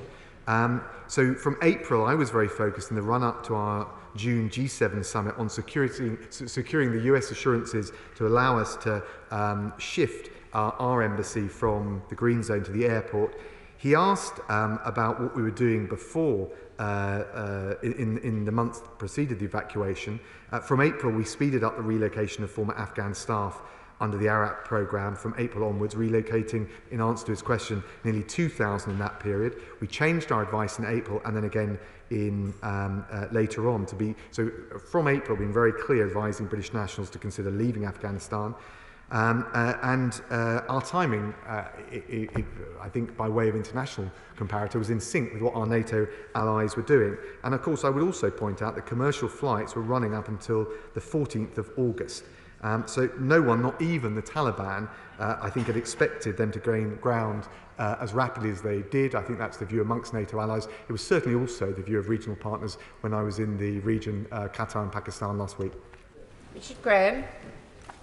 Madam Deputy Speaker, on the resettlement of the Afghan families of British citizens and those with the right to remain here, how confident is my right honourable friend that agreement will be reached with the Taliban and other governments of neighbouring countries, including Pakistan, so that those needing to cross the border won't be prevented on the one side or turned away on the other? Will that include Iran for those who have already crossed the border at Herat?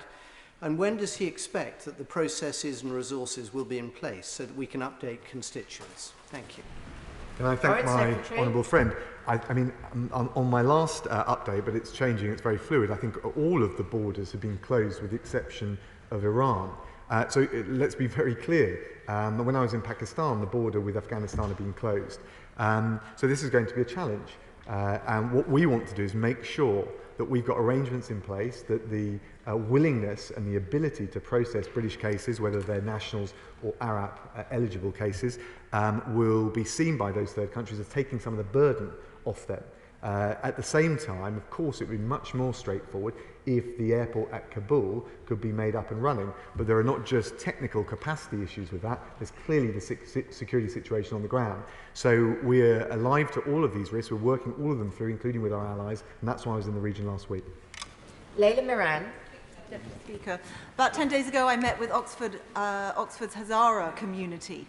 And one described how they had paid exorbitant amounts of money to human traffickers for their family to get to the Pakistan border and then get over the border itself. They had been turned away because they weren't of the right tribe. Can the Foreign Secretary, first of all, assure us, are the Hazaras considered a vulnerable group? Because history tells us and present tells us that they are.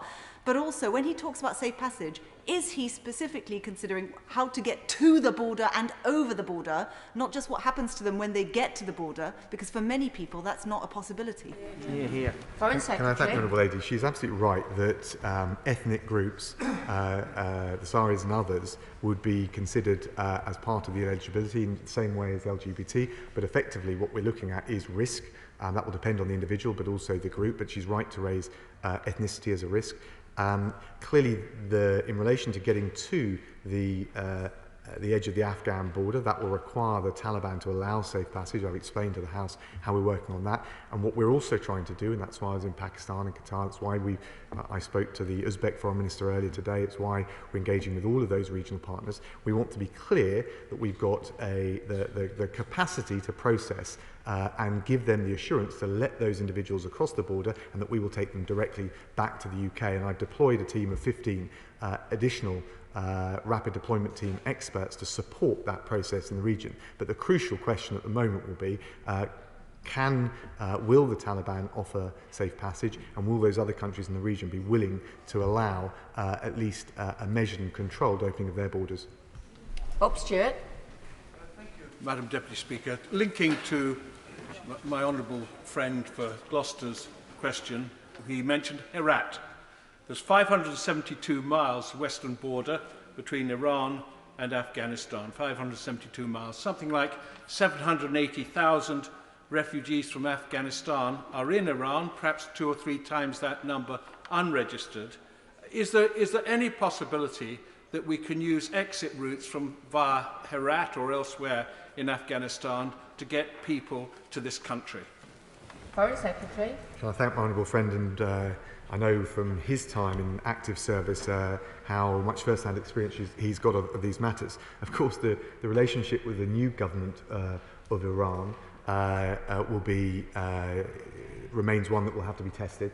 But I can tell him that both on the JCPOA and more broadly, I had a consistent and constructive dialogue with the previous Foreign Minister, and we will see, and I certainly remain open to continuing that with his successor, which would allow us to address these wider issues, which I think will be in Iran's interest as well as obviously the UK and other countries.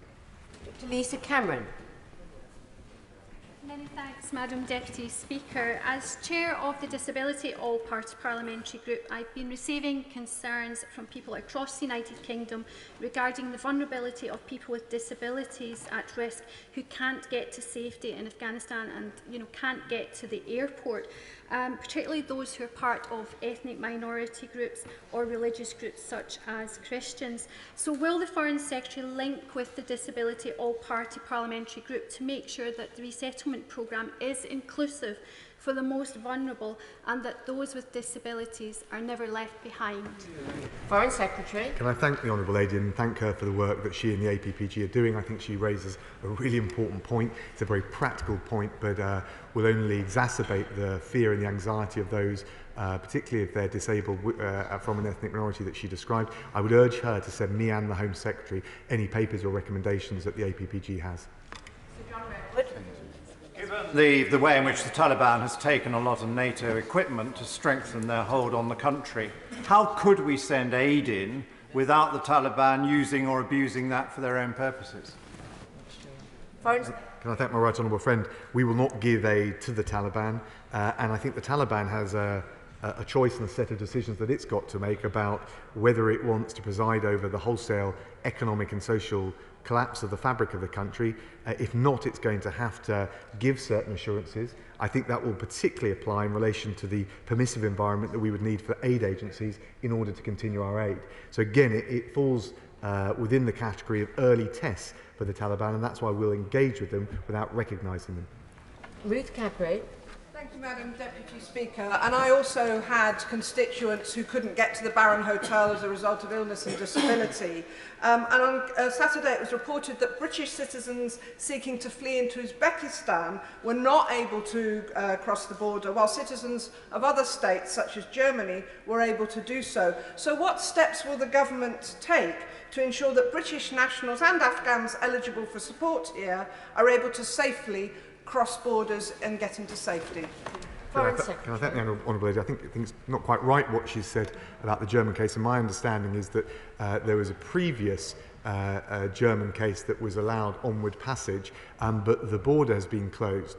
I spoke to the Uzbek Foreign Minister earlier today, as I have been with the foreign ministers around the region, to, as we've done in Pakistan, try and set up a workable system. So if British nationals or Afghan workers, or indeed other cases that we are willing to take, and we can give that undertaking, they can be allowed into Uzbekistan for onward passage to the UK. So we're doing everything we can to make sure that that's possible. Angela Richardson. The positive impact of 20 years of education for millions of girls and young women in Afghanistan has changed countless lives for the better. Can my right honourable friend confirm the government will be using every tool at its disposal to place pressure on the Taliban and protect the progress made on the rights of women and girls? Foreign Secretary. Can I thank my honourable friend? British aid allowed 10 million more children to get access to a decent education over that last 20 years. 4 out of 10 of them were young girls who would have never seen a school but otherwise. I think that is absolutely one of the crucial social gains that we need to try and consolidate and avoid being rolled back. And whenever I've spoken to any of my G7 partners, or indeed partners in the region, I think there has been clarity that we need to work together to exercise the maximum moderating influence that we possibly can to make sure those gains aren't lost. Gavin Newlands. Quarter of 2020, the Home Office was rejecting more than half of all asylum applications from Afghan nationals. Will the Foreign Secretary back up some of his language that he's used today and urge his colleague, the Home Secretary, to ensure all Afghan appeals undergo a review to reassess their suitability for granting of asylum before they are listed and heard in court? Foreign Secretary. I would just say to the Honourable Gentleman, I understand the passion with which he speaks. We've taken over 17,000 people, of course not all, many of those British nationals, but also other Afghan nationals. We've allocated over the next few years 20,000 that we'll take, but we can't take all of them, which is why it is right to check eligibility and also right to work with those partners in the region and across the world to make sure they also can bear the burden in tandem. John Howell. Thank you, Madam Deputy Speaker. My friend might like to note that the Council of Europe will be debating Afghanistan in a matter of weeks, but I wonder whether he has seen the pictures that appeared today of musical instruments that have been smashed by the Taliban, who have banned Western music. And can I encourage him to take a special interest in girls and women, particularly those of the Afghan Women's Orchestra, who are threatened by the Taliban at the moment? Foreign Secretary. Can I thank my honourable friend, pay tribute to the work he's doing in the Council of Europe and for highlighting cases like that. We are clearly going to face challenging times. We need to adjust our thinking to the new reality, but of course we'll do everything we can to protect the gains and preserve the gains, including in relation to girls' education, but also wider social activity, including music. Andrew Gwynn. Thank you, Madam Deputy Speaker. Earlier, the Prime Minister said to the House, tell them that this country and the Western world were protected from Al-Qaeda in Afghanistan throughout this period. And the Foreign Secretary furthered that by saying, first, we must prevent Afghanistan from ever again becoming a haven for terrorist groups. I agree entirely with both of those statements, but we are putting a lot of trust in the murderous medieval Taliban. What if the training camps and the terror networks return? What do we do? Foreign Secretary. Well, can I thank the Honourable Gentleman? Look, I share his concern. I think it's probably the single biggest concern and risk that honourable members across the House have. In the last analysis, we reserve the right to exercise the right of self-defence. We always do. And it's not quite right to say, though, that we trust the Taliban or that we can trust the Taliban. What we need to do is be willing to engage, set some early tests, of which this is one, and then monitor very carefully and judge them by what they do, not just by what they say. Greg Clark. Thank you, Madam Deputy Speaker. I'm grateful. Like every member of this House, I have many constituents who are desperately concerned that they have friends and relatives who are at imminent risk of reprisals by the Taliban. For them, the crisis is now, not evenly spaced over 5 years. So will the Foreign Secretary and his colleagues show some flexibility to make sure that we can rescue those at the time of need as part of the scheme that is being worked up? Well, can I thank my right honourable friend? And I understand the point he makes. I think it is right to have the resettlement scheme over a number of years, because the history tells us that we'll be dealing with this challenge for some time. But we have, and I would say, also catered and addressed the immediate short term. We've got over 17,000 people out. That includes around 500 special cases, which includes achieving scholars, female judges, female rights activists, journalists and many others. So we're trying to get the right balance between a sustainable long-term strategy but also dealing with those who are fleeing persecution immediately. Alison Thewlis.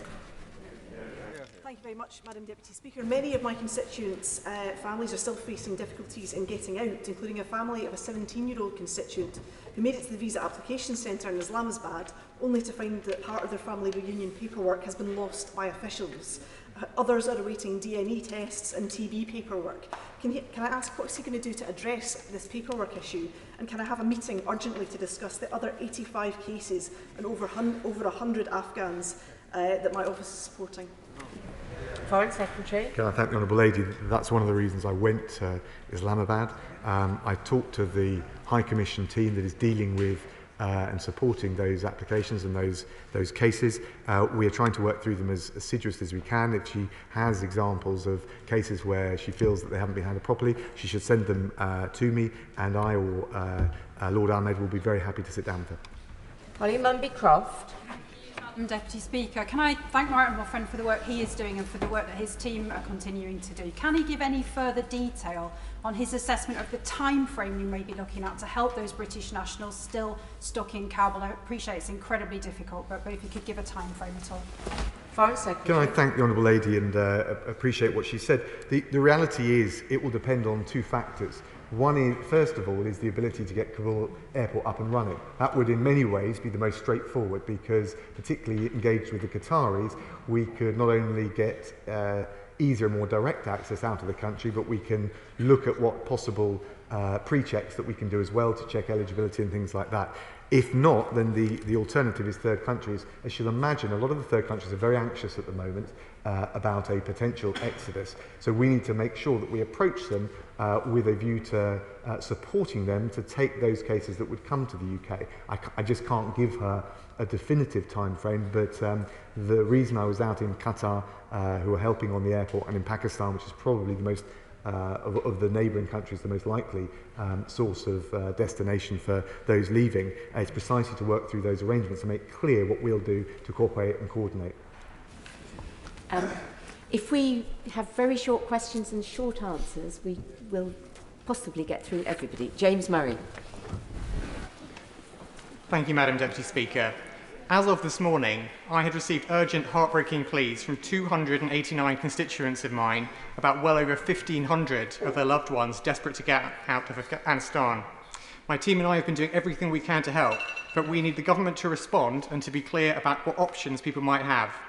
So can the Secretary of State make clear whether the response the Prime Minister promised today will include a specific response to the inquiries that I and other MPs have raised? And can you confirm when the eligibility for the Afghan Citizens Resettlement Scheme will be published? Do everything we can to support my honourable friend and indeed support the honourable member and indeed honourable members across the House. I think the thing to understand is that there are three separate ways of being eligible to come to the UK. We want to triage the cases and point them in the direction of the right port of call and give them the right advice for each one of those three channels, rather than mixing them together, given that they are not the same eligibility criteria. Simon Jupp. Thank you, Madam Deputy Speaker. Does the Foreign Secretary agree with me that it's strange to hear the Labour Party criticise the government for unnecessary withdrawal from Afghanistan when the Shadow Foreign Secretary said that the mission had outlived its usefulness only in July? It's supposed to be the Foreign Secretary. Honourable friend makes a good point, the truth is, throughout this crisis, we've had a litany of critique without really very serious or credible suggestions for doing anything alternative. But the reality is also, I want to recognise that beyond the Labour front bench, there are honourable members across the House who've got very legitimate and genuine concerns, and we're doing everything we can to support those. Farron. Does the Foreign Secretary believe he would be more persuasive in his attempts to persuade the neighbouring countries of Afghanistan to keep or indeed make sure their borders are open to refugees if our country took more than a desultory 5,000 as a limit and saw that as a minimum number of refugees we would take rather than a maximum? True.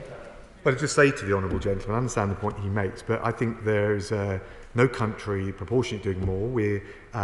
If you take not only what we're doing on the resettlement scheme, but the 17,000 that have come back to the UK, the 30 million that I announced at the end of last week to support those third countries. And I think it's right that we do our bit, but I also think it's right, and I have to say this to him, as a matter of policy, as a matter of moral responsibility, to try and allow refugees to be settled closer to their home so that in the future they may be able to return back. Henry Smith. Thank you, Madam Deputy Speaker. What assessment has my right honourable friend made of China's growing involvement in Afghanistan, the geopolitical consequences and the United Kingdom's response to that? Well, can I thank my honourable friend? I spoke to my counterpart, Foreign Minister Wang Yi, and I will speak to him again in the near future. I think there's a lot of talk about how China wants to rush in and fill the vacuum in Afghanistan.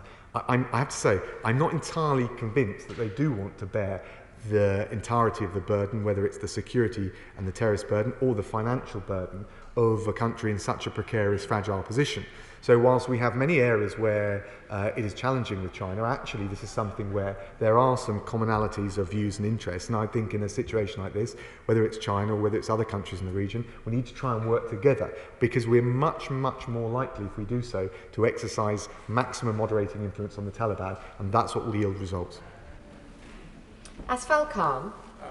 Thank you, Madam Deputy Speaker. With the Taliban takeover, many of my constituents are Hazara Shia and fear their family's safety. There's also a minority Uyghur community in Afghanistan who are in hiding, scared that they will be handed over to China. So what steps is the Foreign Secretary taking to protect these minorities? Foreign Secretary. Can I thank the honourable gentleman, and I think he raised a very real issue. As I've already said to the House, we'll make sure that vulnerability based on ethnicity will be considered in the resettlement scheme. And it's crucial if you, and I refer to the G7 paper that the UK has put forward, one of the things that we will have to judge the Taliban on, one of the early tests will be, is it serious about being a more inclusive government? And that will mean human rights, obviously in relation to women, but also its treatment of ethnic minorities. David Simmons. When we designed the Syrian resettlement scheme, the United Nations High Commissioner for Refugees played a crucial role as an independent and neutral party to identify those eligible for resettlement and then make the connections with the authorities of the countries willing to take them in, including the UK. So may I ask my right honourable friend what discussions have taken place between the government and the United Nations High Commissioner for Refugees about doing this work, and if it is his view that the UNHCR is not going to be able to undertake that in this different situation, who does he feel is best placed to undertake that key role? Secretary. My honourable friend raised a very good point. The Prime Minister has spoken to the UN Secretary General, including on this. I spoke to Jean No, the Special Representative for Afghanistan, and I can, without giving all the details, of course, the relationship with the UN will be one of the critical factors we consider in shaping the resettlement scheme. Stuart C. MacDonald. Thank you, Madam Deputy Speaker.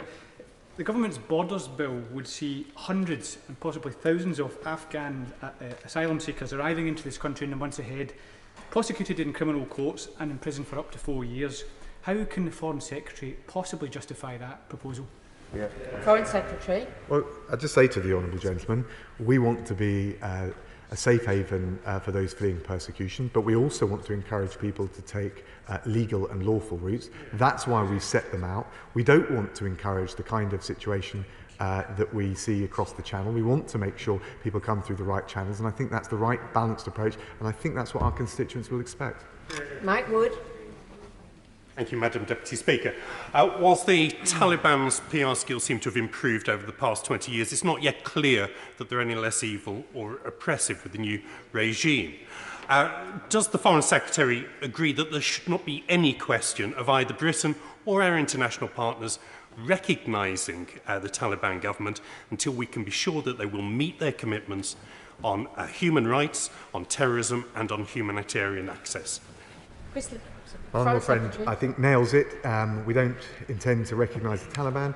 The UK government doesn't, as a matter of practice, recognise governments, and the reason we don't do that is it allows us to engage and measure and calibrate our level of engagement based on what the authorities do, not just by what they say. I think the issues and the tests that he identified were the right ones, and we'll be watching very carefully what it does in the weeks and months ahead. I would just say that there is some evidence, whilst my scepticism is quite deep, but there is some evidence in relation to the engagement that we had on the ground in relation to the airport, that it is possible to have a rational, constructive engagement and be able to test whether they will keep their word. That was an early test. The ones that he described will be the next ones that we'll have to face. Kirsten Oswald. Thank you, Madam Deputy Speaker. The Prime Minister spoke earlier about helping Afghan friends of this country, but having been approached by some concerned constituents and corresponding with the Home Office, the MOD and the Foreign Office, it was extremely difficult to get any clarity about plans for evacuation of British Council employees, former employees and their families. Eventually, I was advised that even current British Council staff are not eligible for early relocation. So can the Foreign Secretary explain this very disappointing decision and what plans are now being put in place to help these Afghan nationals who put their own and their families' lives in danger by supporting the British Council over the past 20 years? Yeah. I don't think that's quite right. We have been willing to look at British Council cases. Of course, it depends on the level of association, but more generally, if she's got particular examples where she thinks that that has not been done, she should write to me and I will look at them personally.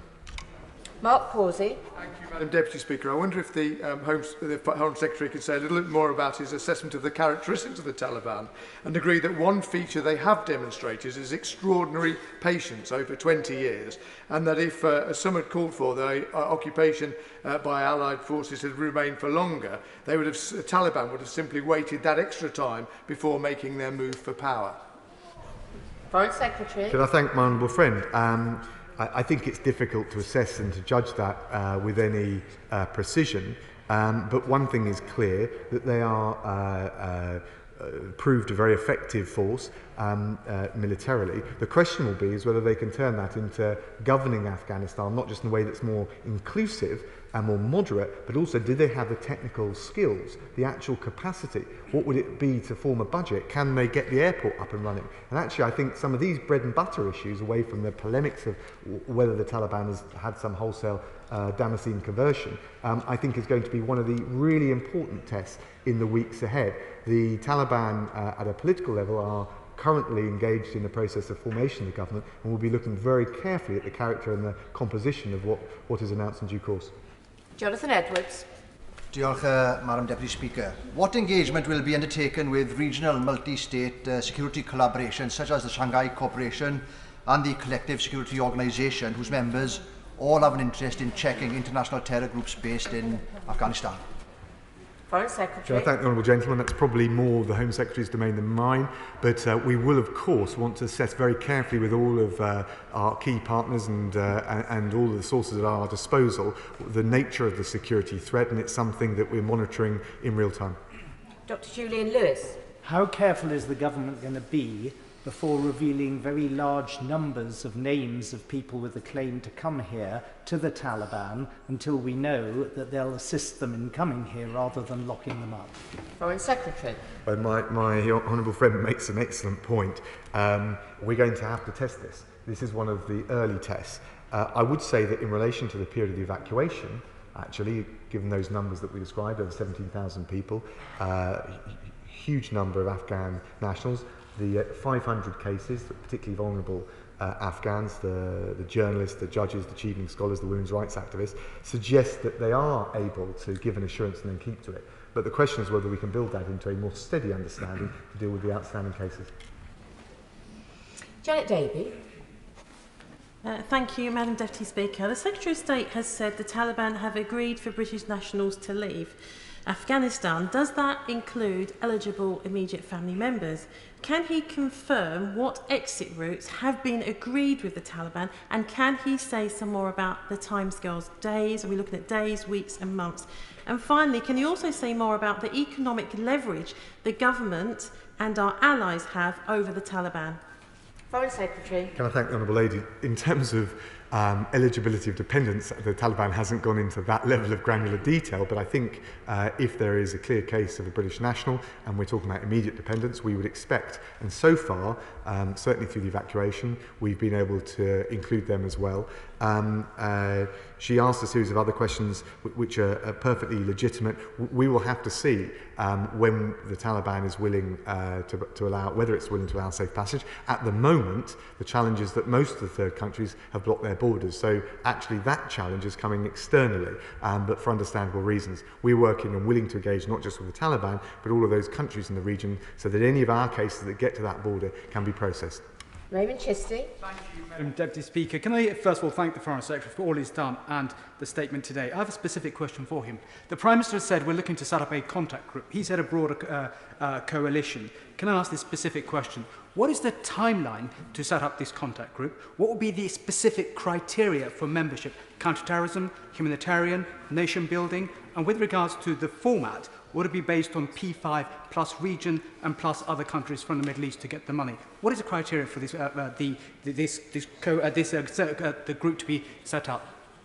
Foreign Secretary. Can I thank my honourable friend? The truth is, actually, all of the points he made are relevant considerations. I think ideally we want the UN to coordinate. I think that would give it an independence and objectivity. All of the groups that he described would need to be considered. Of course, they don't all get on with each other. So this is also about the art of the possible. But I'm following through on that this week. We're trying to establish a core of a P5 consensus, not entirely straightforward, and then we want to consider all of the different regional partners, and they don't all have perfect relationships with each other. So this is partly the factors that he described, but also what is the art of the possible. One thing is clear, Madam Deputy Speaker, is we need a much broader group to be more effective in exercising and moderating influence on the Taliban. Alan Brown. Deputy Speaker, did his department provide a risk and needs assessment to help the Home Secretary drop the figure of 20,000 being the proper number of people to be resettled? What advice is it providing about identifying the 5,000 most in need to come in the first year? What advice is it providing to the Home Secretary about selecting the next 15,000 that need help, but they don't need help for a few years apparently? And what support are they going to get in intervening years before they're allowed to come to the UK? Foreign Secretary. Can I thank the honourable gentleman? Of course, we are advising and working very closely with the Home Office on the new resettlement scheme, the eligibility criteria in the way he described. I think if we had just said a year one commitment, he would probably be standing there and saying, but what about year 2, year 3, year 4? So I think it's right that we look both at the short term and the medium term, and the Home Secretary will set out full details in due course. Siobhan Bailey.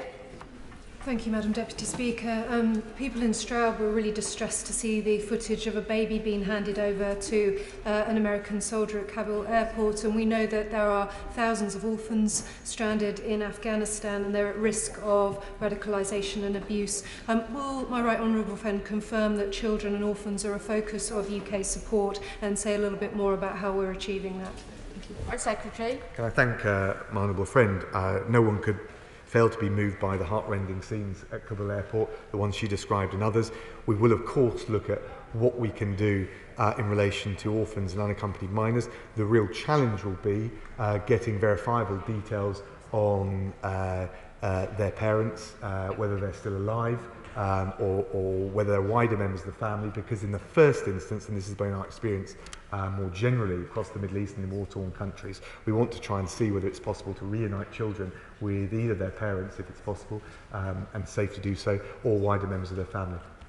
Dame Meg Hillier. Thank you, Madam Deputy Speaker.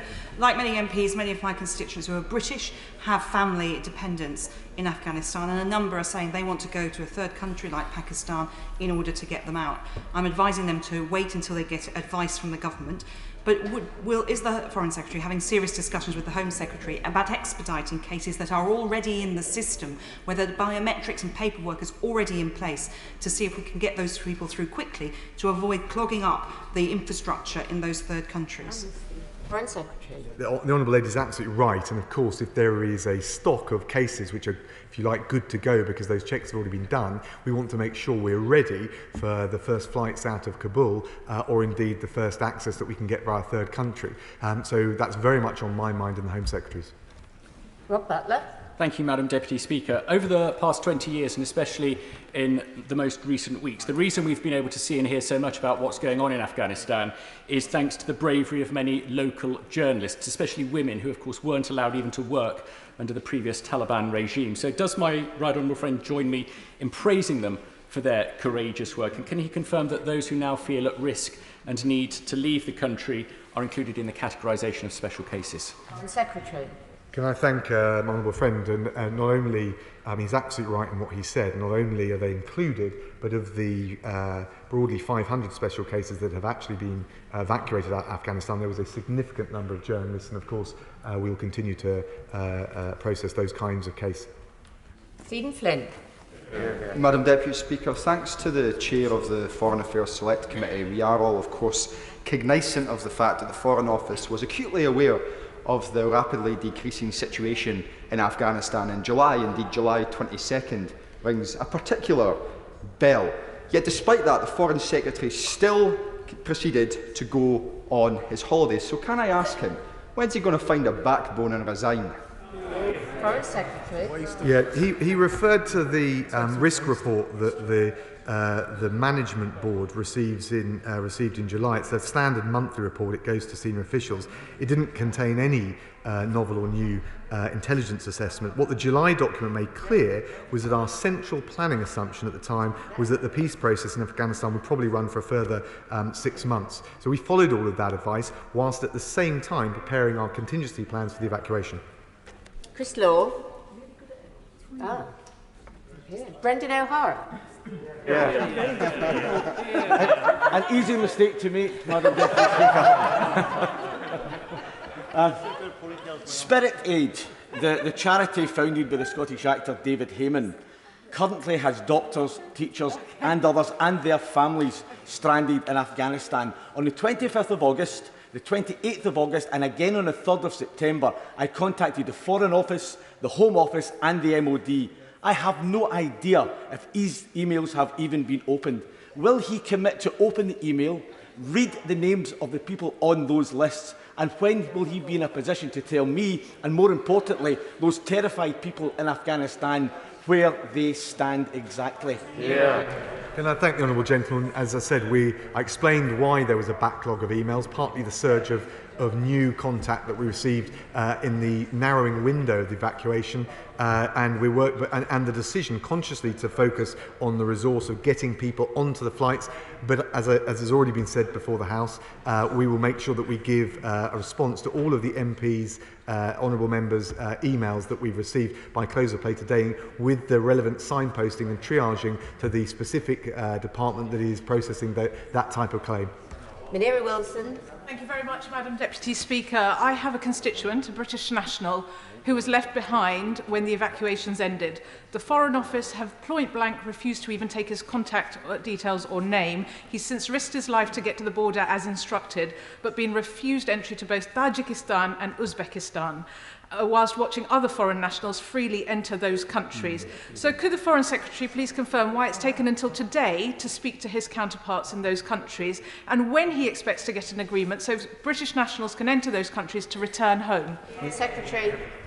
I'm afraid she's not quite right about what she said. Most of those countries have closed their borders. We've spoken to all of them, pressing for a third country facility to get any UK nationals or indeed other Arab cases out. They're obviously concerned about encouraging a flow of refugees. If she's had specific problems with the case, please do get in contact with me, and I will, Minister Lord Ahmed will reply to and look at personally at that case. Jim Shannon. Thank you, Madam Deputy Speaker. In the last 20 years, Secretary of State, Christianity has grown greatly in Afghanistan. There's been over 200 missionaries who have come from different parts of the world to preach the gospel and have made that very, very clear. Many Afghanis have accepted Christianity as their faith. The fall of government has meant that those Christians across Afghanistan are under great threat. Never has there been a fear just quite like it. Can I ask the Secretary of State what can be done to help Christians in Afghanistan at this particular time to get them out and get them into the free world again? Thank you. Foreign Secretary. Can I thank the honourable gentleman? Of course, those fleeing persecution or in fear of their life because of not just ethnicity but also religious belief will be part of the considerations for the resettlement scheme. And I think more broadly, providing some reassurance to those different communities in Afghanistan is going to be a critical first test for the Taliban. And as the UN Security Council resolution that the United Kingdom pressed for makes clear, we'll be holding the Taliban to those commitments and assurances that they've made. Thank you, Foreign Secretary, for his statement. And statement, Minister Nadeem Zahawi. Thank you very much, Madam Deputy Speaker. With permission, I'd like to update the House on COVID-19 and our vaccination programme. Earlier this summer, we took the fourth step on our roadmap. We were able to take this step, Madam Deputy Speaker, because of our vaccines and the way that they are working. The latest data from Public Health England estimates that our jabs have prevented over 100,000 deaths, over 143,000 hospitalisations, and around 24 million infections. Across the United Kingdom, we have administered over 91 million vaccines. 88.8% of people over 16 have had their first dose, and 79.8% have had their second dose. Our jabs are building a vast wall of defence for the British people. But, Madam Deputy Speaker, this vital work is not yet complete. With the Delta variant sweeping around the world, we have seen how it thrives on pockets of unvaccinated people. Last week, across the UK, we saw an average of 34,000 new cases and 938 hospitalisations each day. So it is vital that we continue to plug the gaps in our defences and widen and deepen our wall of defence. Over the summer, we have continued to do that in several ways. In August, the JCVI recommended that vaccines should be offered to 16 and 17-year-olds. They also recommended jabs for 12 to 15-year-olds with specific underlying health conditions and household contacts of someone who is immunosuppressed. We accepted both recommendations, bringing us into line with countries like Sweden. In recent weeks, 16 and 17-year-olds have been coming out to do their bit in droves, travelling with schoolmates and family members to get the jab. And we are taking the jab to people too, with walk-in and pop-up vaccination sites at football stadia and shopping centres, and of course university freshers fairs. I think we got to 20 universities.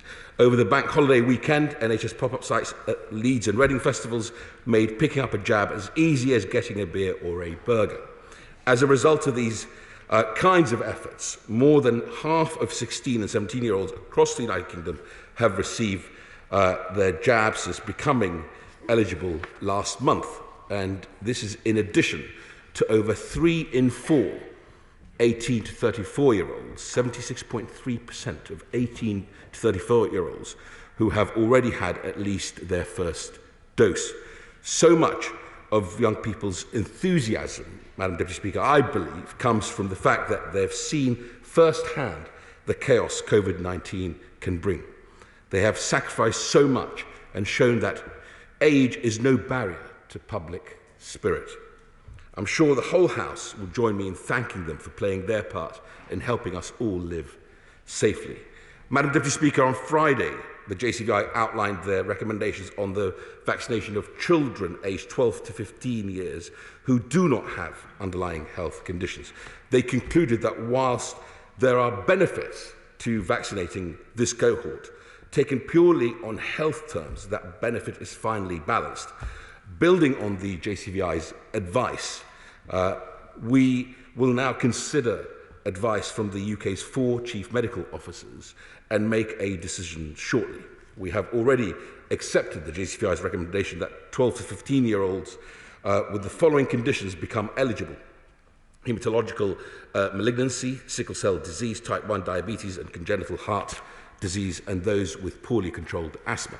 And this will amount to an extra 200,000 teens becoming eligible. Madam Deputy Speaker, I also want to take this opportunity to address vaccination in pregnant women. Both the Royal College of Obstetricians and Gynecologists and the Royal College of Midwives have both recommended